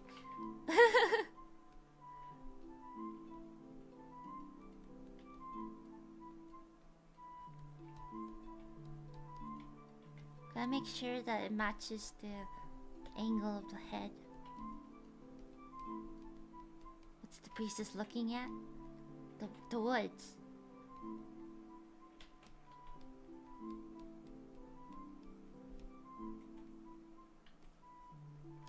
Okay. And we definitely can't use the exact same outfit and the exact same colors of Ina of the Wild. So we're gonna have to get a little creative here. Probably something that looks kind of fantasy.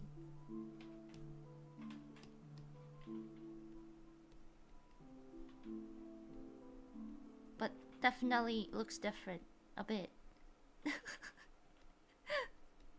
Make it purple, maybe. What class would I be? I always think about that, right? Like, if I was in a fantasy world, RPG world, what class would I be? And I realize I play a lot of pet classes in you know, in RPGs and stuff. Ranged pet classes. And a support. So I feel like I'd be like a summoner type or a healer, someone who can buff.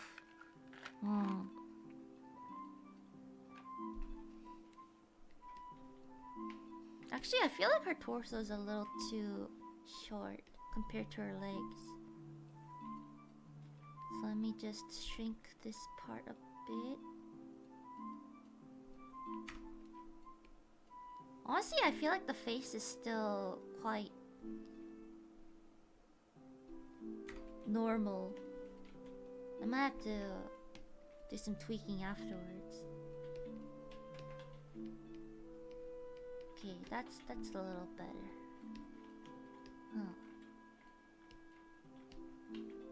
But yeah, I feel like I would be some sort of like pet class. Like I would like to be like a alchemist kind of class, you know, like creating potions and stuff, but still have like a pet. That'd be kind of a fun class. I don't know what kind of class that would be, but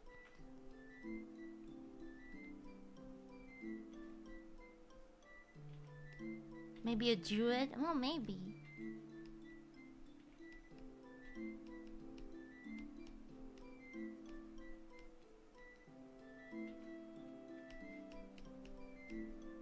Okay, so we got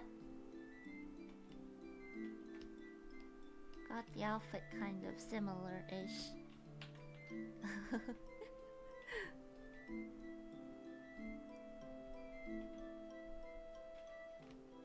You know how it was like in I told you guys about Ragnarok Online, how there was like the alchemist there where they throw potions.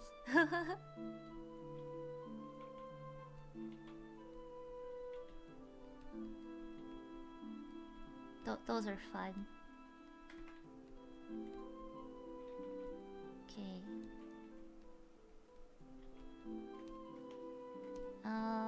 Maybe I gotta adjust this part.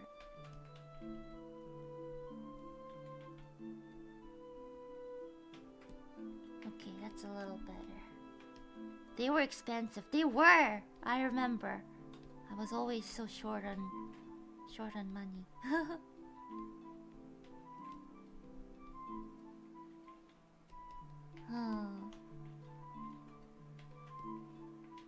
Okay, now I think I might have to adjust this a little bit.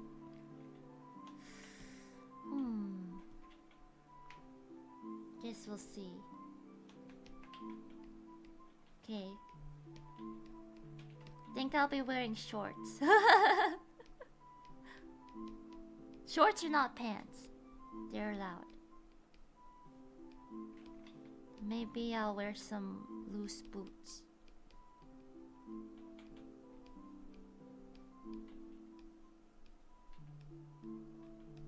Some fantasy-like boots.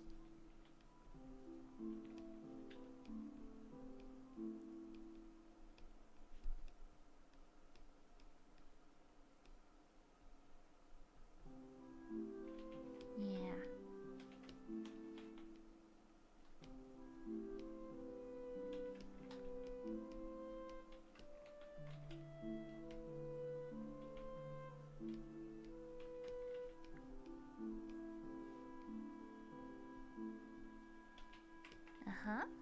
Not bad.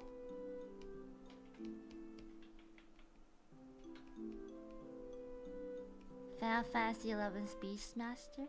Maybe. I feel like the problem with not the problem, but I guess the difficulty of making pet classes in RPGs or MMORPGs these days is like how much you need to micromanage your pet and how balanced it has to be compared to other classes and whatnot. And yeah, they're just a headache, I feel like, pet classes. Cause you gotta think about not only the class itself, but like the AI of the pets and stuff. Yeah.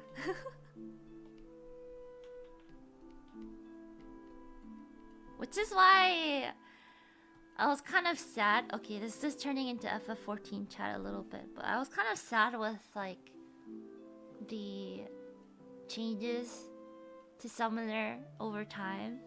Because I originally started as a Summoner main, right? And I quite liked it. I mean, we didn't really use, Ifrit and Titan as much. Because Garuda was, the go-to. But, I think like the last major change I tried this summer was when they started adding like the different pets like rotating in a rotation, and then it's basically like Bard now, rotation wise, and I don't know. I miss the old summoner. I don't think I was able to play summoner again after that.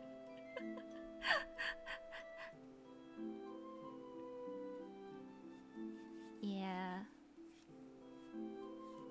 I get that, the whole... Like, the coolest change that we got was, like, when we were able to summon Bahamut, like, for that deal cycle, and... Like, I don't know. It just doesn't really feel like a summoner as much anymore. It's just like a caster class with a few more big effects. You had one permanent pet, yeah. There were times where I feel I remember using Ifrit was better than Garuda. And Titan was just good for, I guess, like soloing content too. But yeah, a lot of FF14 classes lost their identity. That's why I still like playing Scholar, I guess, because our identity is still pretty much the same. It's like the class that didn't get major gameplay changes minus, losing dots.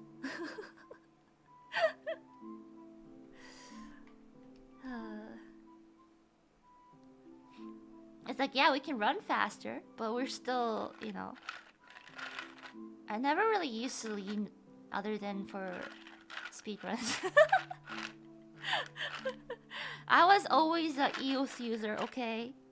Well, actually, minus that one of those fights where it's like, oh, just one hit cleanse everyone. That was such an OP ability now that you think about it. Like, oh my goodness.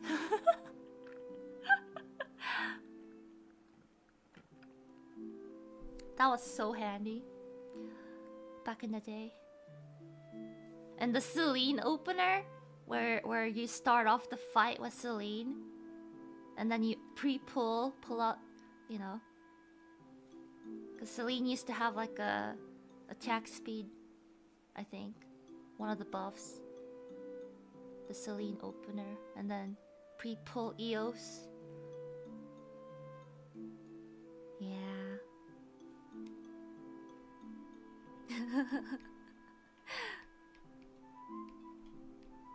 Man, I guess so. Like we lost a lot of like smaller detailed things that we could do over time that made the fights a lot more, I guess, buttons. Pecco with spaghetti. How I almost got carpal tunnel because I used to macro what was it? Embrace. Spam embrace on tank.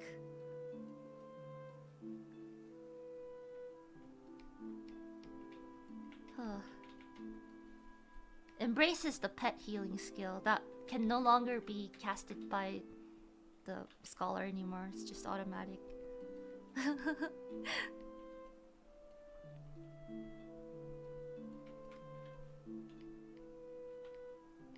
Yeah.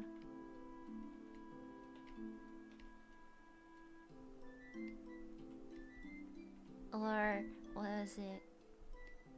Actually, I still use some of the macros I used back in the day. They're technically not ideal to be used because all my heal skills were on macro. All my DPS skills were direct. I was a rare mouse over healer using macros. Technically, once you get to a certain level of fighting, you don't really need to heal. So, it's not... It works. It's technically not... Let's just say... the most efficient because there is a little bit of delay. But you can use that delay to your advantage. And I guess I learned to use that for myself over time. I don't know if you guys... I don't know. It's if you guys use it or not, but I have this one memorized. It's like, what was it? I forget what the icon macro is, and I don't even know if people still know or use this tech. But if you spam, what should I say? If you add a lot of lines to your macros, it spams that, right?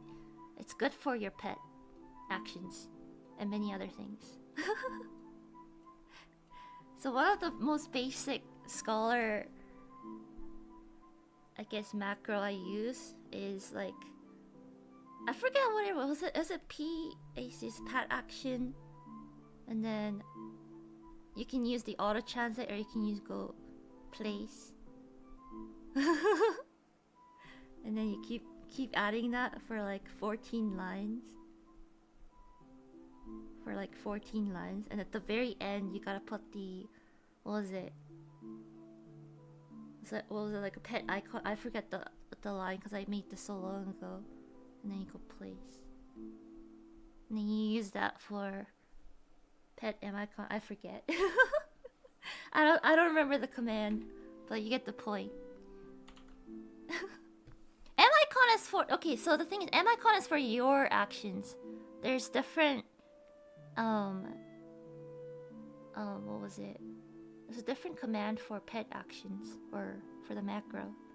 From what I remember, I don't know if it's still the same. Error off? I don't have that line because I just have that off by default in the settings. But yeah.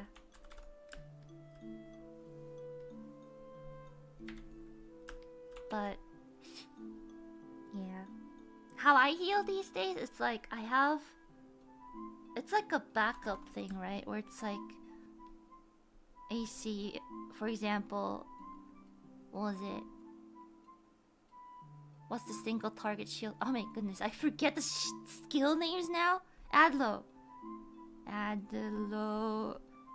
Something. I just used the auto-translate one. And then it's like mouse over. And I have that for like 10 lines. And I have Adlo. And then... Pretty sure it's target. For like 2 or 3 lines.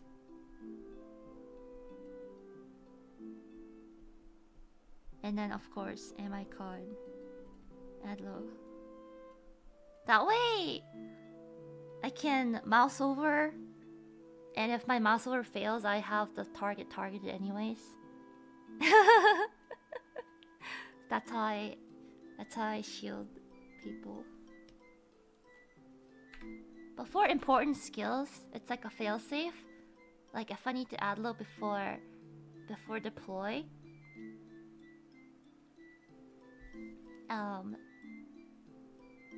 I click myself and then I Adlo mouse over, so it's like a double failsafe. Why would I macro skills for rating? You get to a point where, what should I say? You don't heal much. Do I focus target? I do. I always focus target the main boss.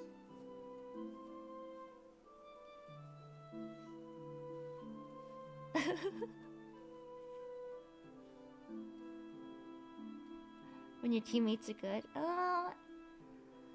The thing is, right? I don't know if it's any different these days because I haven't really read it recently. But back in the day, reaction time wise, at least for me, clicking and healing someone or multiple people, for example, was much faster with mouse over healing macros versus mouse over DPS macros.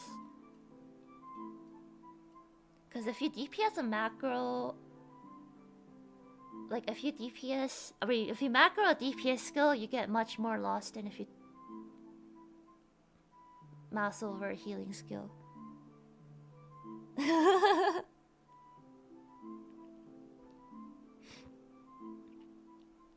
But that's only a scholar thing. I think one of the other healers, for example, White Mage, I only macro the shield skills. I forgot what they're called. And Astro,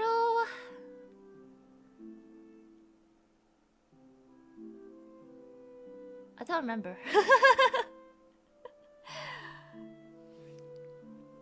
Divine Benison, yeah. Yeah. But there is a point where mouse over is a lot more convenient if you're used to it. If you're not, just do what's comfortable for you, especially when you're raiding. I've been using mouse over since Binding Coil of Bahamut. I know when skills don't queue up, and the timings between the macros, and how to use the macros to cancel some things, etc. I've known the ins and outs. That's why That's why I still use it. But if you're new, I think just do what's comfortable for you.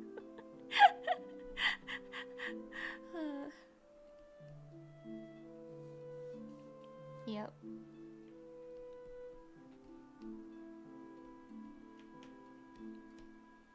Yeah, Binding Cool was 9 years ago. Wait, isn't Final Fantasy 14 reaching its 10th anniversary this year? Because it was like 2013, right?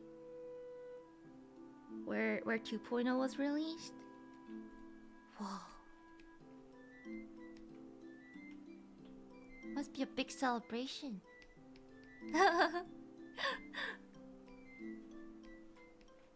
Wow, 10 years. 10 years.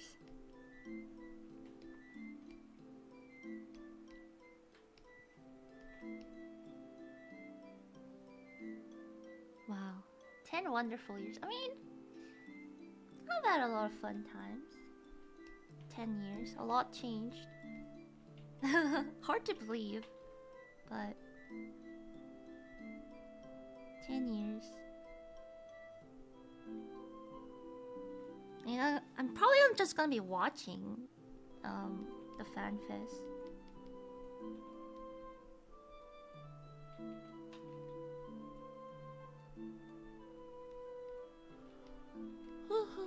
I might actually get whatchamacallit, or try to get a PS5 for Final Fantasy 16. I'm curious what the team has done, you know? What would this taco be holding or wearing? Maybe a sword.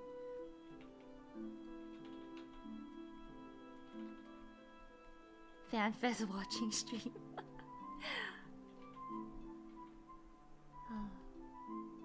You know, it is quite tempting to sometimes stream Final Fantasy 14. I've told you guys I don't really feel like streaming it before, but now that I don't play it that much anymore, I feel like I can go down memory lane with you guys.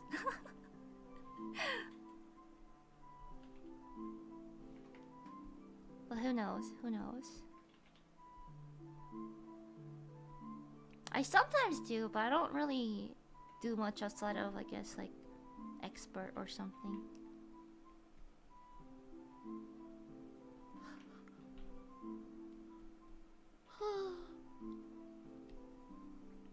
I mean, it'll be a completely new account or new character with probably jump or get the jump potion to do like new content. I saw they added fishing to Destiny 2, but I feel like I don't know. I enjoyed Destiny 2 a lot, but I don't know if it's something I can enjoy playing on stream. Is the thing. Yeah.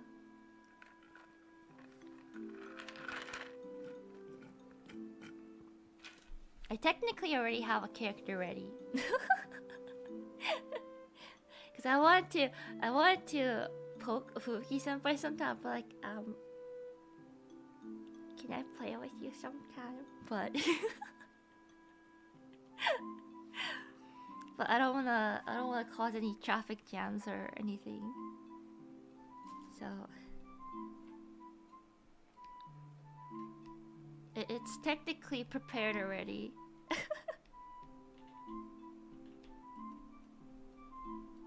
But I don't think I would be allowed to play on that server as a EN talent. Just a feeling.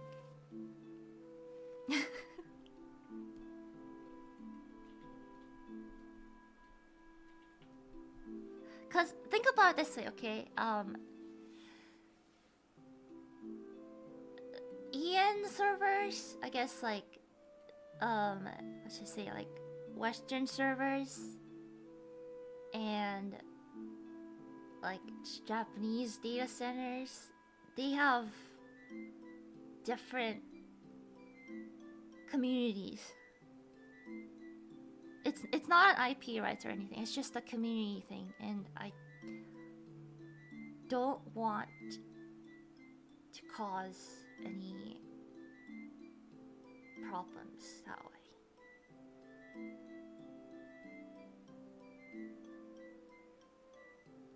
Yeah, the culture between, you know, the Western data centers and Japanese data centers are different. Those of you who play would know. Because even though I would be like, guys, don't crowd around here, there, don't spam, shout, chat, etc., there will be one or two or more. And, yeah, I don't want that to happen. It's because I've known the different communities in Final Fantasy, and especially since I am, you know, part of hololive, I don't want to cause something that will also, you know, trouble possibly other members as well. So, yeah.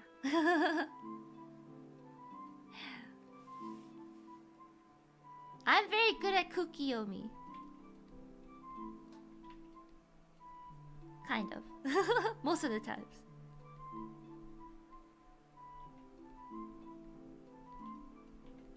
Yeah.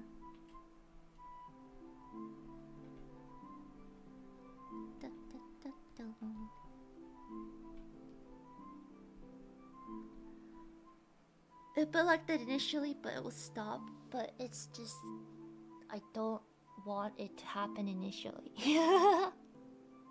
Told you, I'm all about that. Let's not cause trouble mindset. I know it doesn't happen as much because of things that happened previously, but I just don't want to deal with the headache.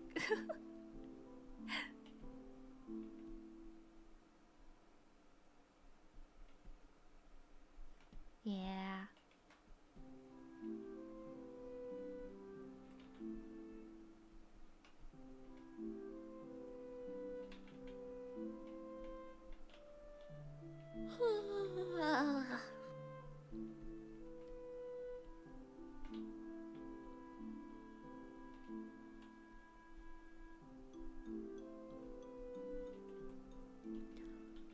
Oh no, getting sleepy now.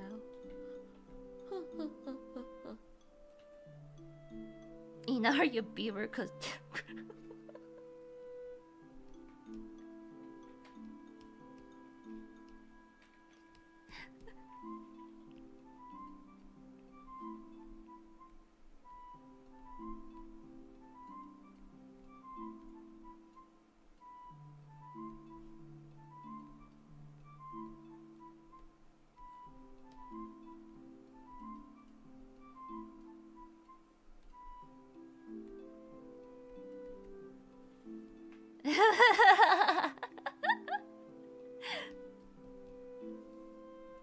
am I?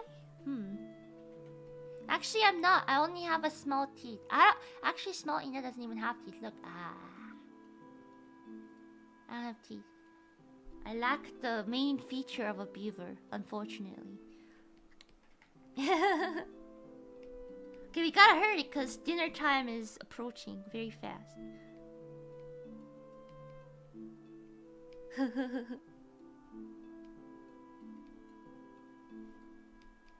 I mean, beavers are known for their teeth.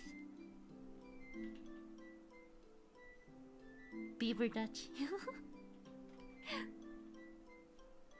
Okay. Actually, we gotta draw the tree a little lower because it's technically supposed to be a lot. What should I say?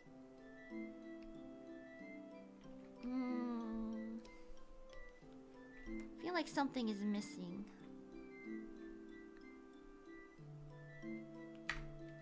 You gotta look up more.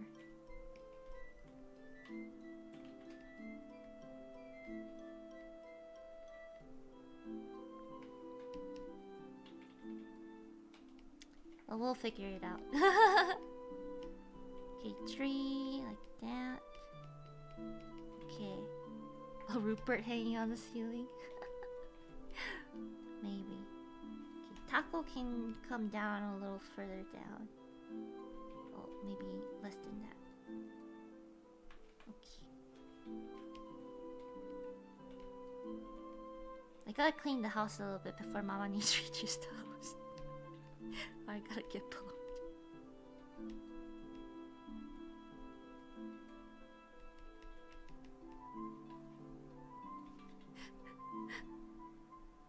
So I told her a slightly later time than what I expected the stream to finish. I gotta get rid of all the Uber Eats packages. Okay, how about I double check with... Okay, maybe... Nothing a little liquefy can't fix.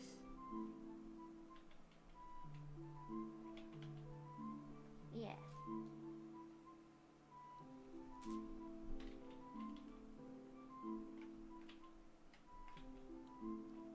FF16 demo tomorrow? Oh, maybe I should go look for a PS5 somewhere.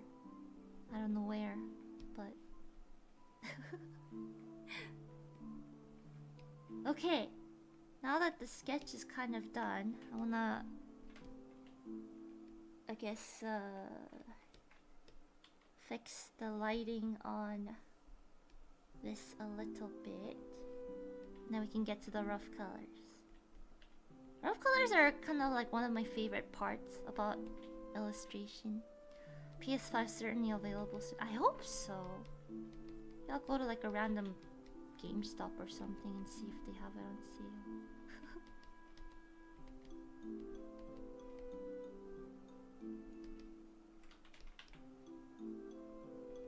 I mean, I have to go to a eye doctor appointment later, or I guess the upcoming week. So since I'm out of the house, might as well go visit a GameStop.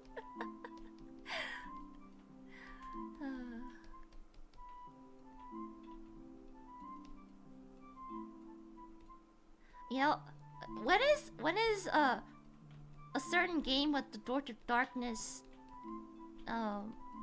rumored to come out? 2024?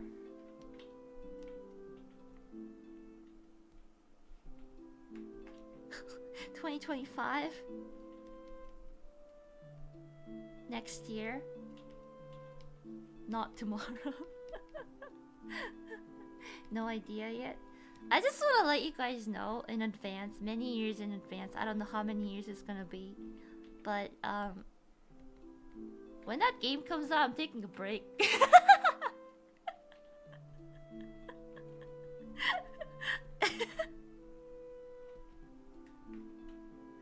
just letting you know.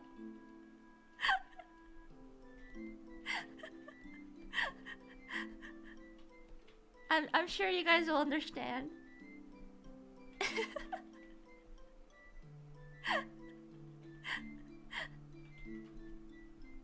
Unless something magical happens where I can play it on stream, I'm taking a break.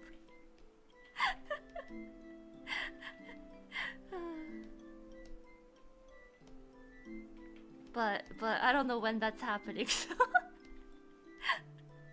I mean, last time I only took like what, like 2-3 days to finish Kingdom Hearts 3, so I mean, it won't be that long, right?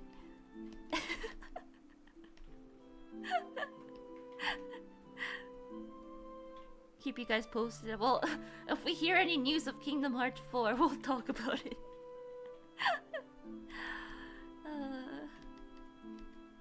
Maybe we'll end up with Worms. I mean, it's Square Enix, so you know, we've been waiting.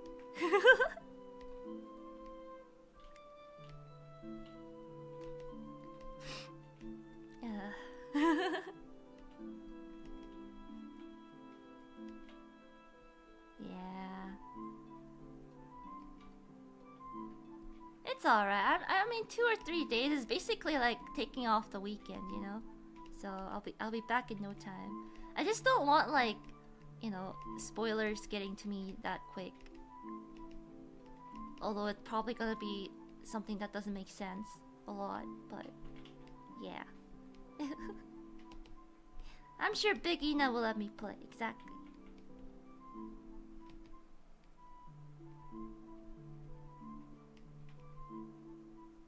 Okay. Yeah, after you finish the game, you gotta find that, you know, 6-hour explanation of the game and how it fits in the timeline.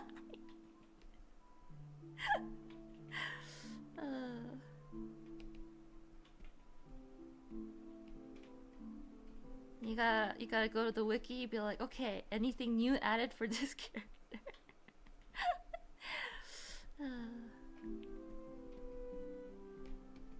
Yep. I mean, and you gotta be like, okay, what did I miss in like that obscure mobile game that I wasn't able to play?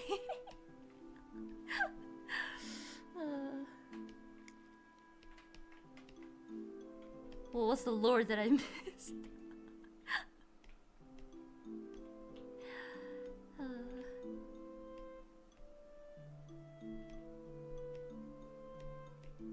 Okay.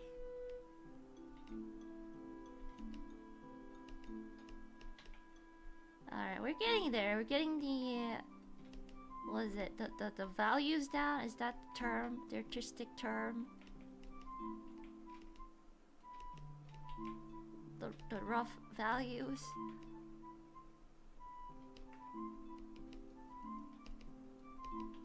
I think that's what they're called.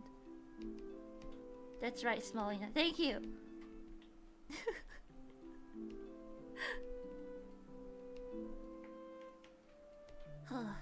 It's a difficult world, the artistic world, you know? So much vocabulary I don't know. Okay, maybe not too bright, okay. Late but hello. Hello! Hello, very late. I am Small Ina.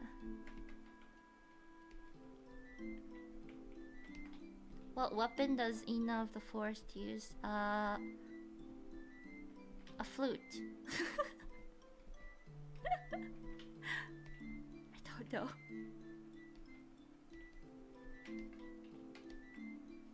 I'm gonna believe it's not math today.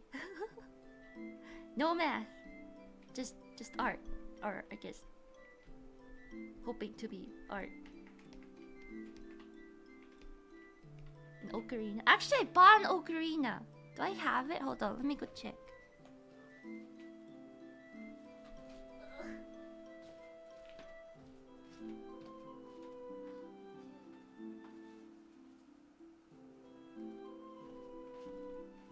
I have an ocarina.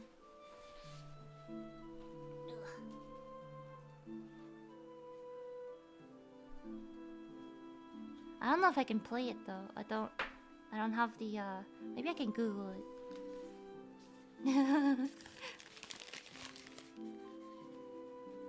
Oh yeah, it's there's a Triforce. I got a Legend of Zelda ocarina. I just realized there's a Triforce on it.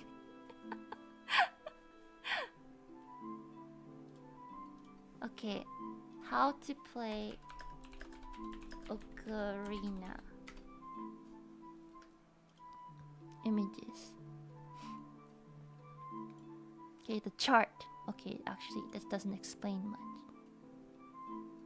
Zelda's Lullaby. Oh. Song of Storms. What should I play?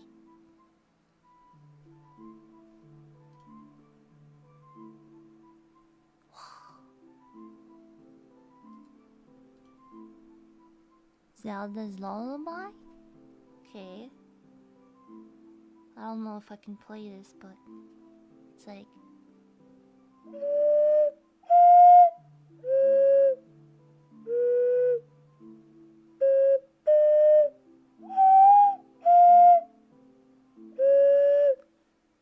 know what it's supposed to sound like.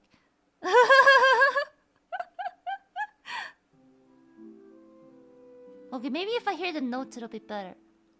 Okay, I'll start from the beginning again.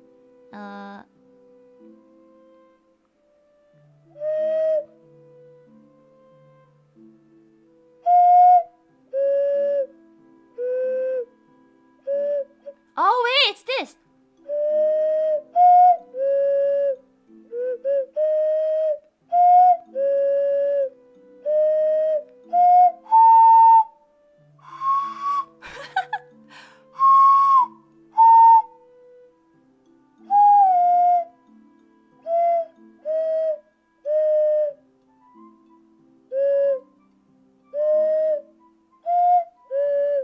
I got it.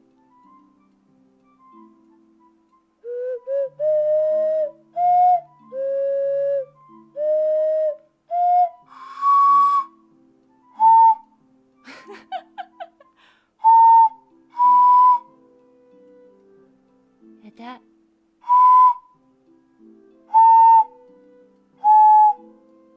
Yeah. Can feel the lullaby. I feel like ocarina are supposed to sound a little better though. Is there a different song I can play? Oh.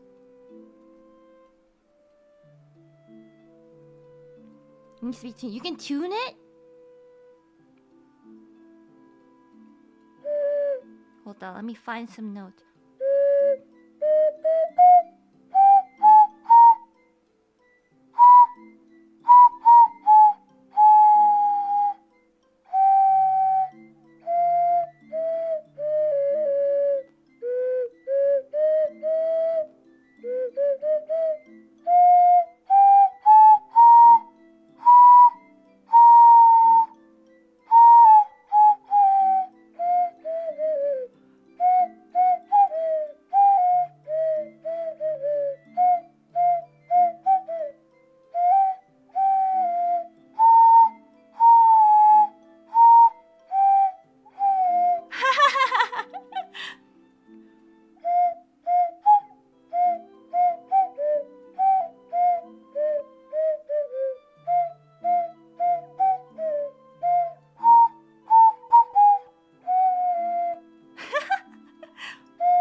I kinda get it.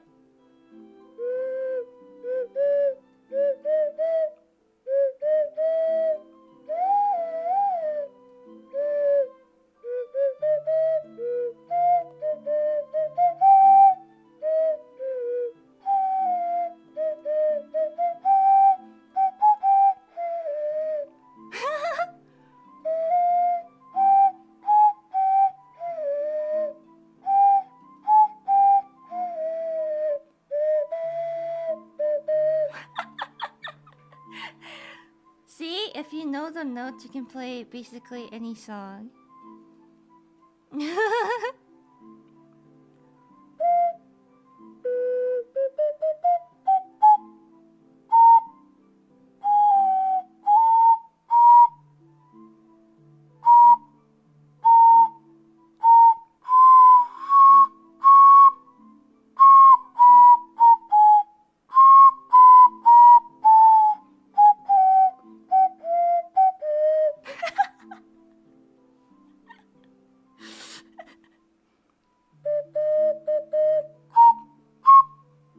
I don't think it goes any higher.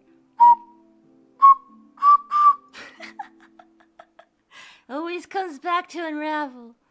Oh, it's a fun song. What's another song I can play? No.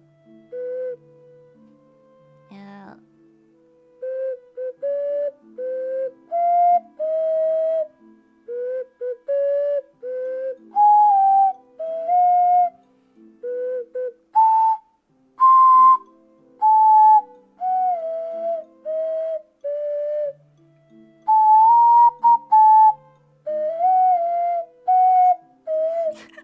Happy birthday! Whoever's birthday it is today or tomorrow. Happy birthday! Oh, playing instruments are fun.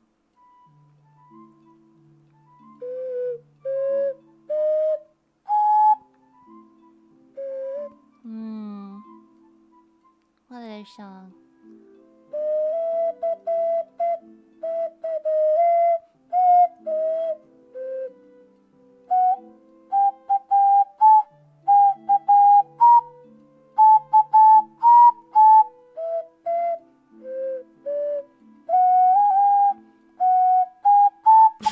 I can't divide it. I tried.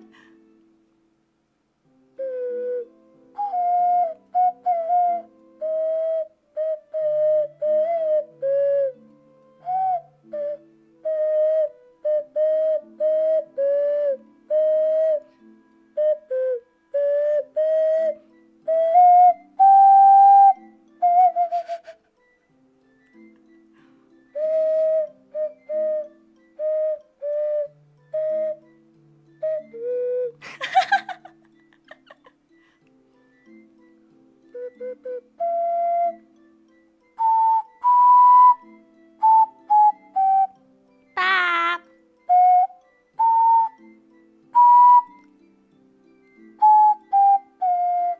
Bop.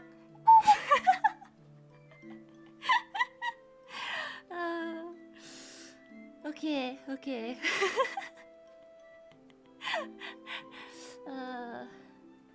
Ocarina, interesting instrument.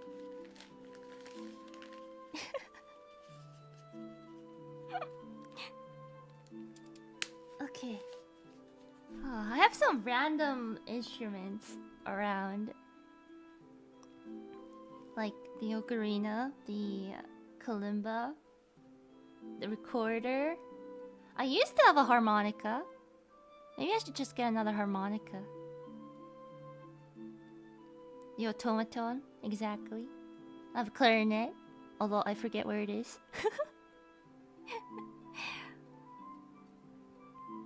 Yeah. Anyways, back to where did the old harmonica go? I don't know. Maybe I still have it, maybe I don't. It's literally the harmonica I used when I was in kindergarten. So it's seen many days.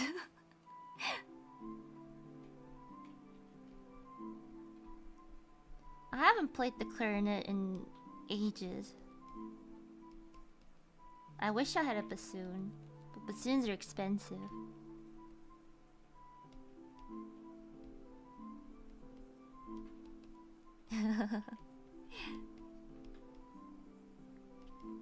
It's okay, I don't need any instruments, but I can just whistle, honestly.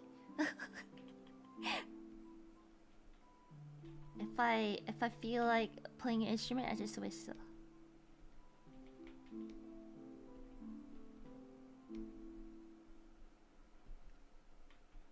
Self-made dudes, exactly.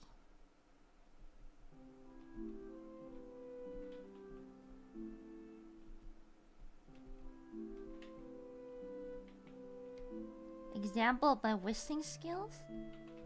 Oh.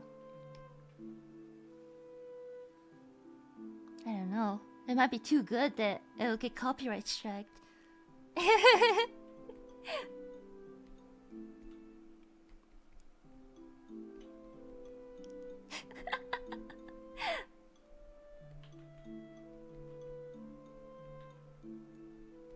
Calling umodachi? Oh. Isn't it like... Wait, hold on. It's like... Hold on. Mouth is too dry.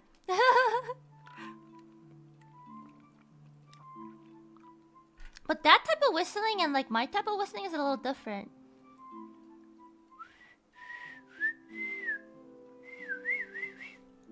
Cause that's like whistling with your hands.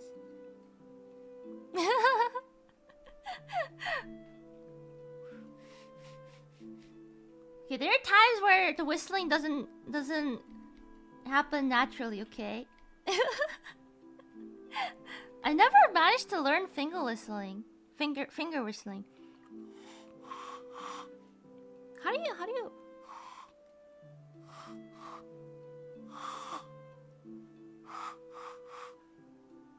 How?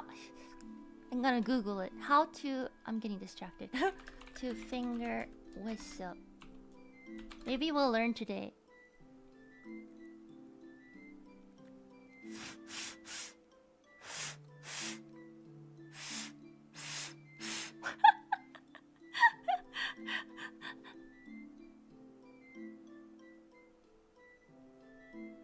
There's all kinds of different ways, okay?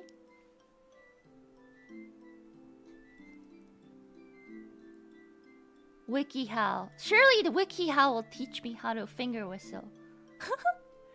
Press end of your index finger and thumb together. Stretch your lips over your teeth. What?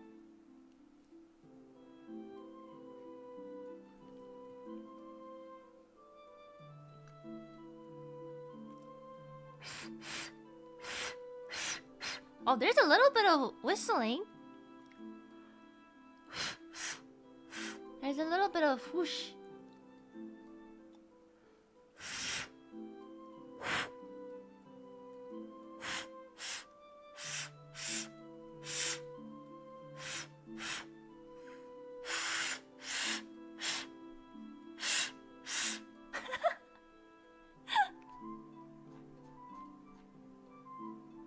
The diagrams are really funny. Make an A shape with your hand and index. Okay. Uh-huh.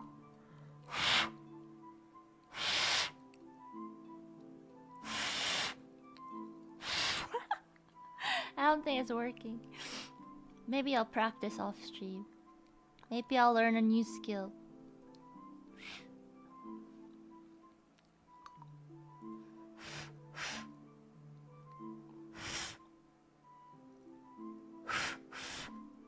Okay, it's not working. I'm feeling a little dizzy.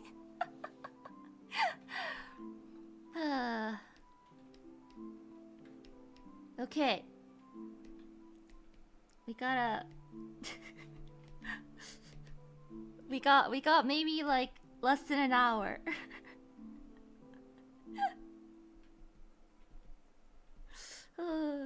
High...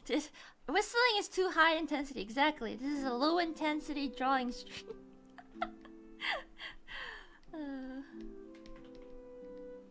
What happened to my form? It's bad. I know. It's too intense. Honestly, Mama needs to probably message me before she leaves her house, so it should be okay. It's okay, we'll at least get like a rough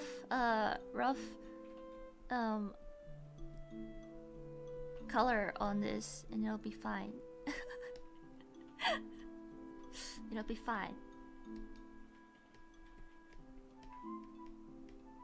If you zoom out far enough, it's basically complete. Look at that. Look at that. It's basically complete.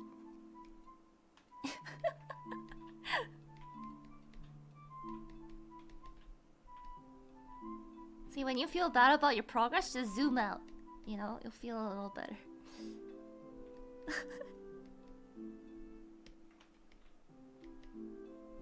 I'm sure Big Ina or future Ina will make this I guess fish eye effect a little more effective. Do some artist Photoshop magic. But for now, this is the best small Ina can do, okay?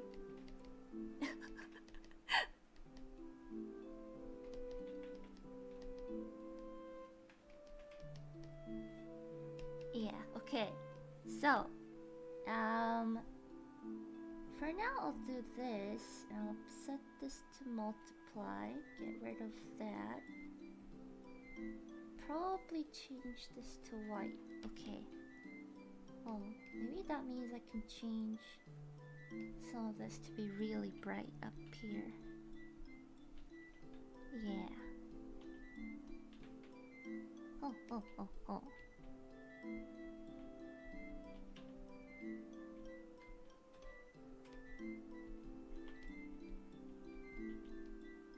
Or like here, okay.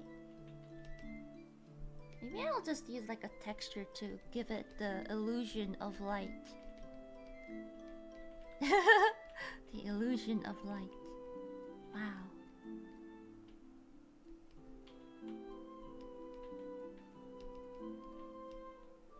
Yeah, it needs more texture. There's a more textured brush. There's not that many. Okay, maybe this one? I don't know. Okay, this will have to do. The illusion of light.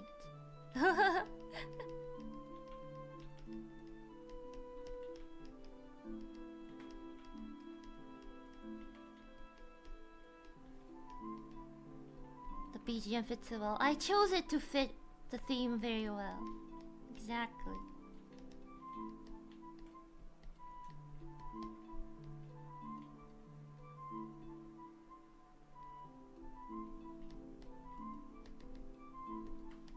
Okay, and then how should I approach this? I think I'll just add flat colors first.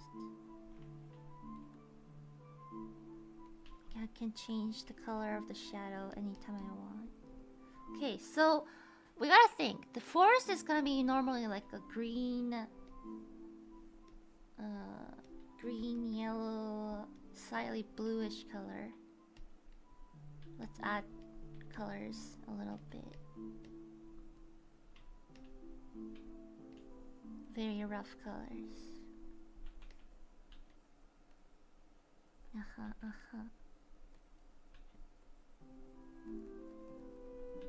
Yeah, I've been experimenting with like how to, I guess, use better color and stuff. So this is all experimental. A lot of green. Gonna maybe have like some gradients, of course, some texture and gradients.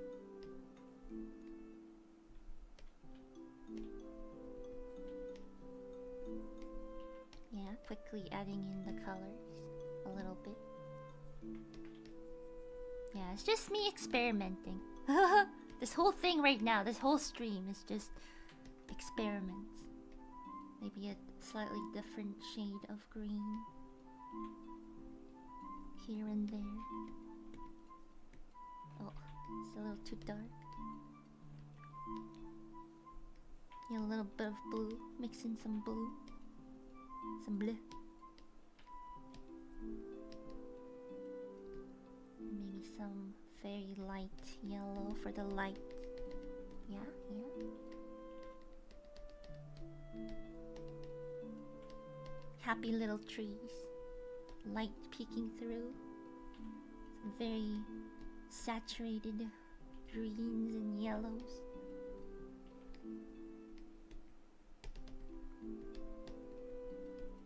Right, right?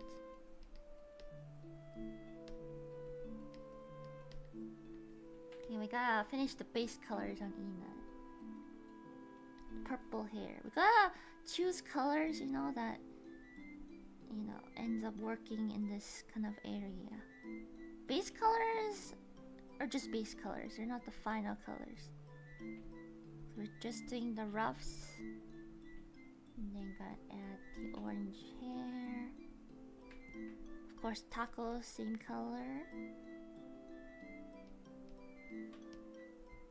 And the mouth. Let's just say. Oh. Now the question is, what color of shirt? I mean, we could go for that, you know, the purple's complementary color, which is the orange-ish shade. But in terms of the background, you know, it doesn't match as much. Go for a kind of more this color. I mean, we're kind of in the territory of Ina of the Wild area, but it works. But maybe we can add the orange back in somewhere else. Giri giri waruku nai. Maybe you can use actually the same purplish shade. Or maybe even a gradient. You know? See? A purple gradient. And then like yellow shorts. Like that. See? Different. It's just a girl in the fantasy world. And then of course the brown leather boots. Of course. Oh yeah, and the tree needs the color. Tree, brown.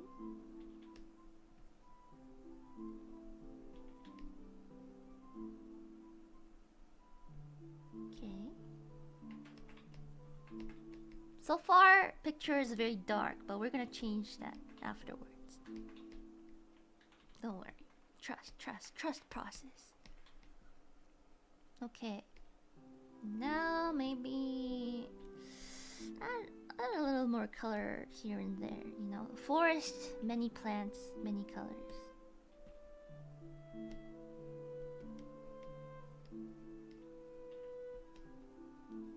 Okay. And then, now this is the experiment part where I'll have to change the color of the shadows, the values. I'll use the tone curve for this. I've never really done this before. So we'll raise the levels of this entirely, slightly. And then make the lighter colors lighter. And then go into the individual channels of the different colors. Kind of alter the curve to get the effect I'm kind of going for, you know?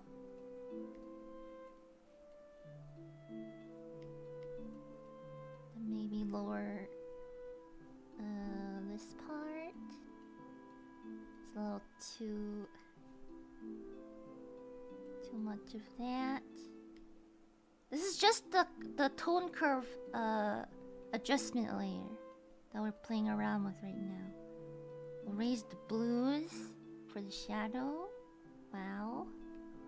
We'll go into the green channel. Raise the green. Maybe a little too much. Maybe we'll lower the green. Oh.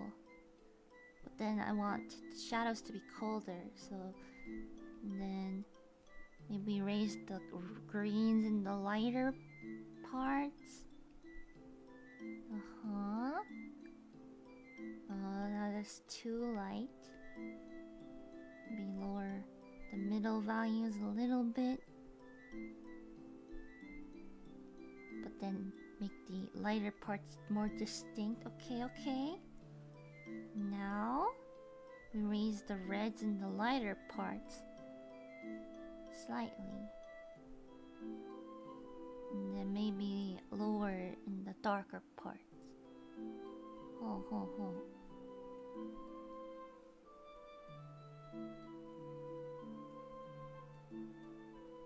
Yeah.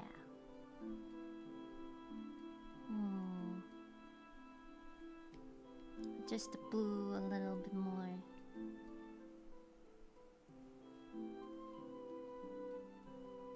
Okay.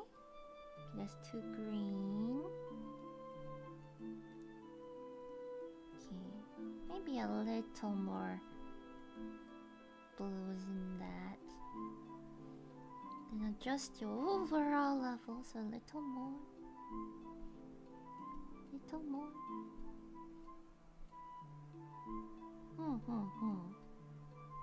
Okay.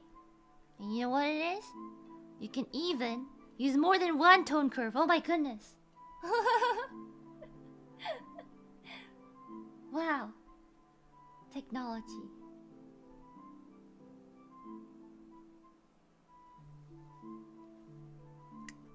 And do some fine tuning, you know? Yeah.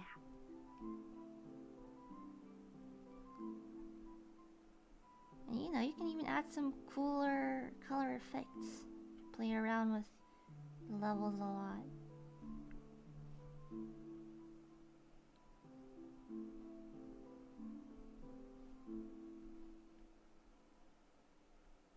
Maybe lower the greens a bit there. Maybe like that. Wow, trees.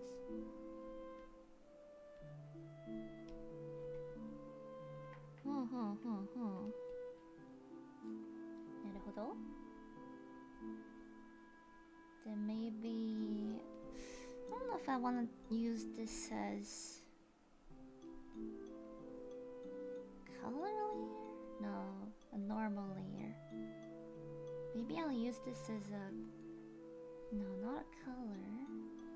Brightness? And color.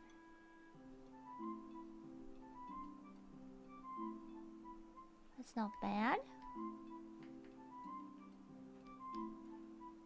Then we do some finer adjustments to Ina. It's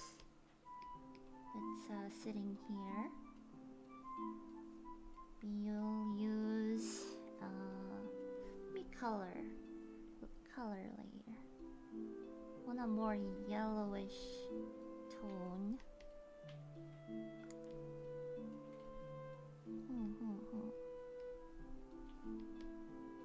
That's too yellow.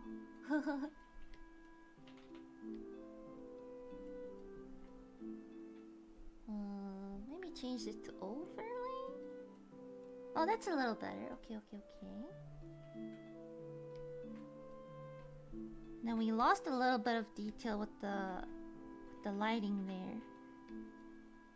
So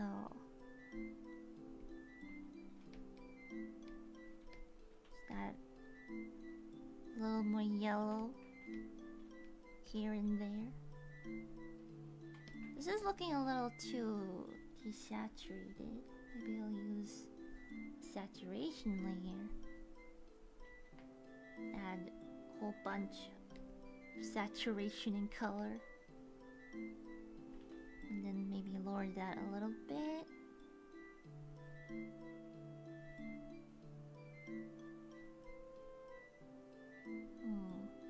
Either one. Okay. So this is kind of like that. But we did lose a little bit of detail in the value, so we'll adjust for that. Maybe add some blue here. Make this a little darker.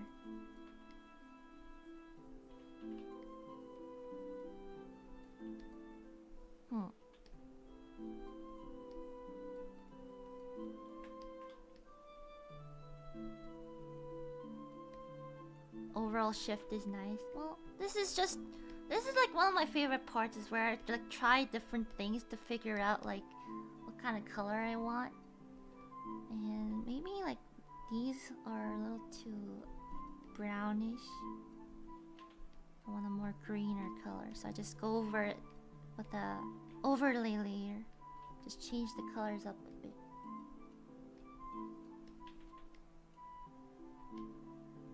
Because we're painting over all of this later.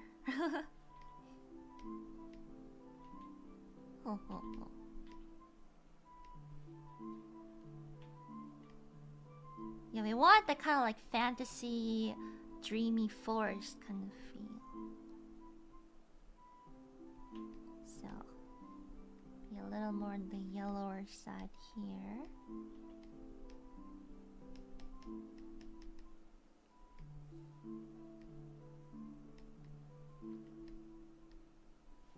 And then that. Not bad, not bad.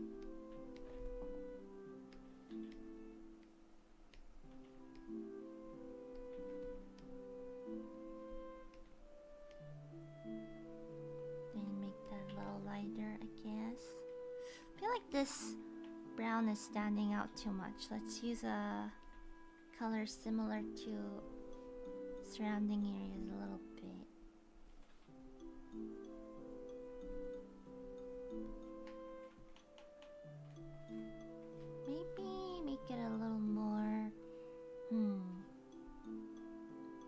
on the yellower side of brown. Lighter, maybe? Who knows?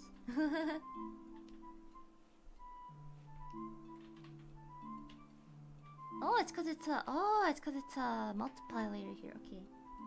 Maybe I'll draw on top of it now. No wonder. Okay.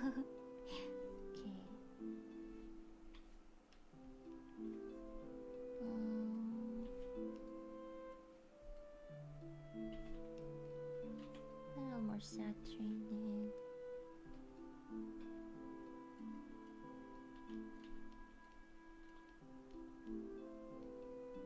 Something like this.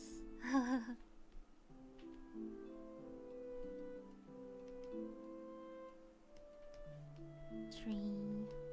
Okay, and we'll use the colors and draw on top of it a little bit to get that lighting effect a little better.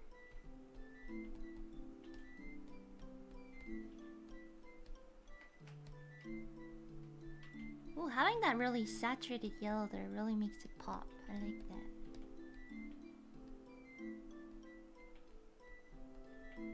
Kind of reminds me of watercolors.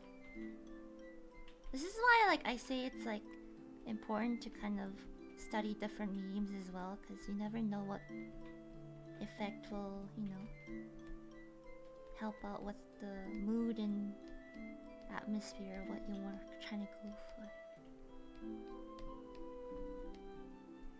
You never know. You never know.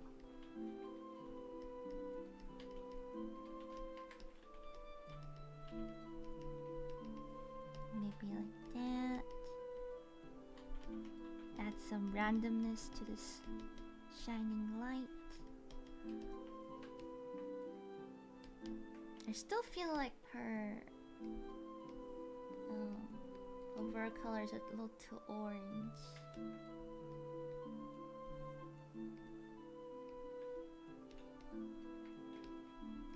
Let's shift it towards more yellow, and then we'll adjust more later.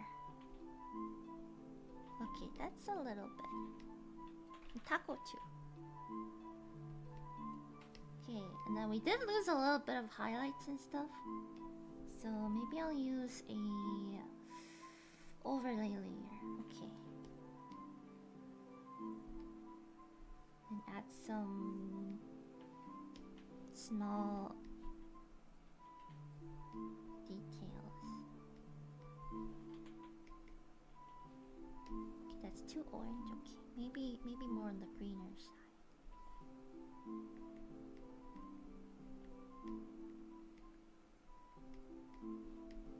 Then the light.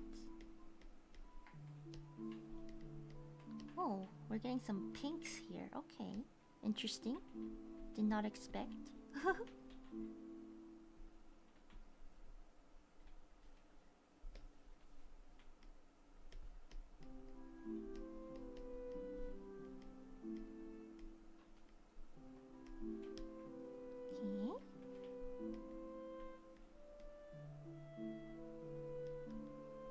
Add more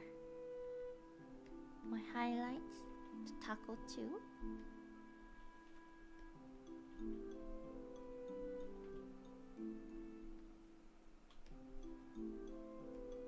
Yeah, it's coming along. Maybe this entire thing can be okay. Yeah.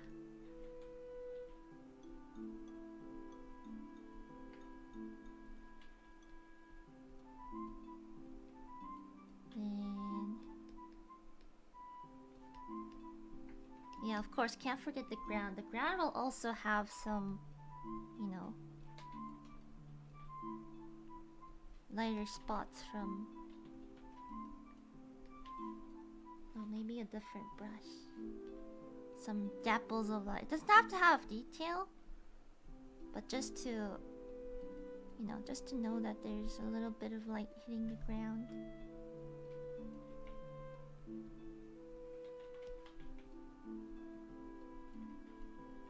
And here and there, you know.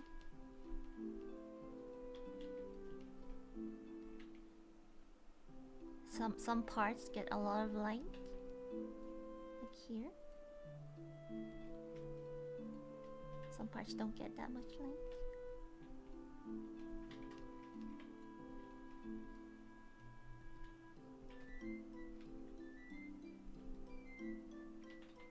That. Then we get rid of some of the details in the shadows.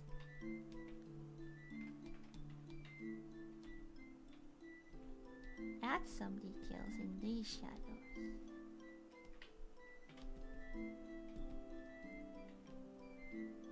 Then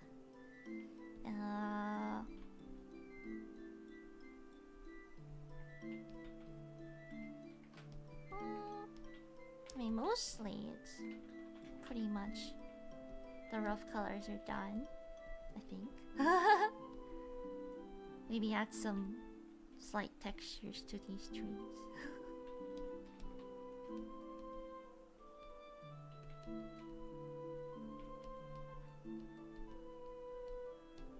It's not finished, but I think the rough colors I wanted to at least set the mood for this entire piece. Not too bad. Not too shabby. Then I'll draw out the shadows here because that's where all the foreground. Maybe I'll do it differently. Foreground, you know, plants and bushes are gonna be. And like, whoosh. And then we make note of that by just showing little bits of light hitting it.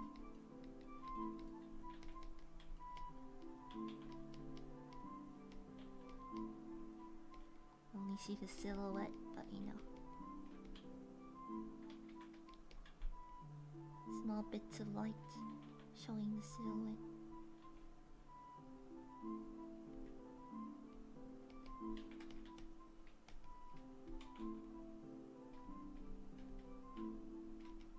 And stuff like that.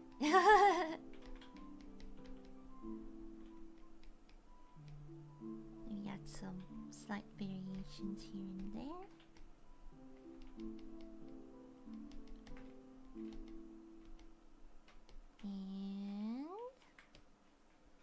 And maybe I'll change the color of the line art for this. Maybe linear light.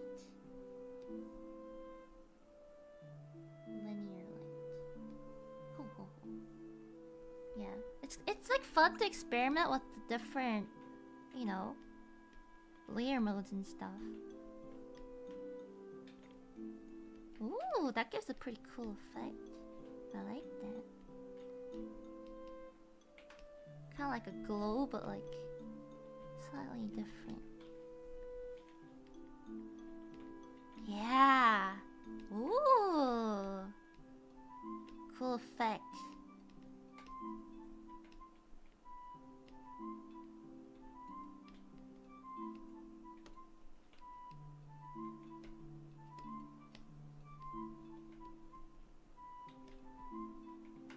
Yeah, just dab it here and there.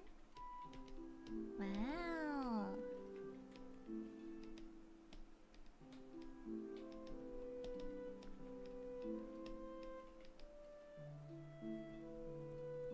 Oh, and the light rays like that. Oh, very cool.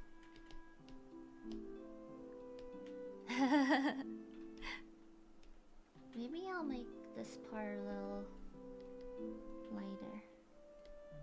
Not sure how, but so you can see the silhouette of Ina a little better. Like that, okay. Maybe the taco too a little bit, because they're the main kind of focus of this paint.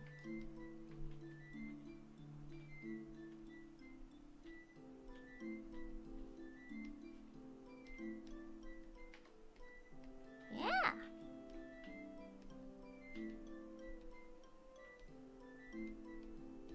Not bad.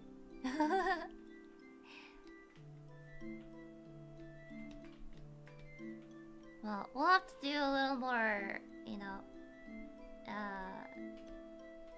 adjusting here and there and add details, but the rough is pretty much done. That's relatively close to what I had in mind. Actually, not really, but what I had in mind exactly was actually like zoomed in all the way, kind of.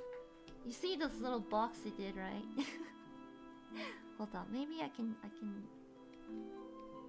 show what I was trying to do. Okay, reverse, invert selected area. Me fill it in with that. Okay, okay. So my original purpose or thought was to do like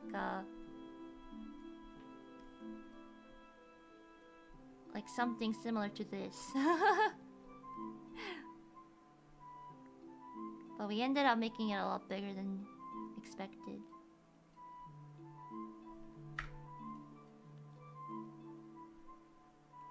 It still works. That's why sometimes I like to draw things really big and then I just like crop it down like that.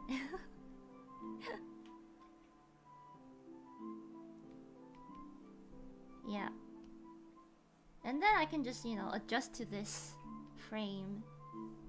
And then just add like, you know, other details in the back that makes this piece work on its own. Something like that. Anyways, yeah.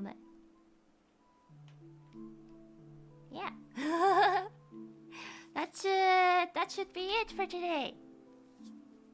Yeah, this is the final product I was going for anyway, so this is probably what's gonna, you know, end up looking like. But you guys now know, you know, there's a bigger world other than just, you know, that little spot here. So yeah, thank you everyone for coming to watch the stream today. I hope you guys enjoyed it. Yeah, hope you had fun. I'll go eat dinner with Mamani soon, so or I guess clean up before that. But yeah, thank you very much. I hope you guys have a wonderful rest of the morning, afternoon, evening. And I'll see you guys next time. Okay, bye bye. Wow.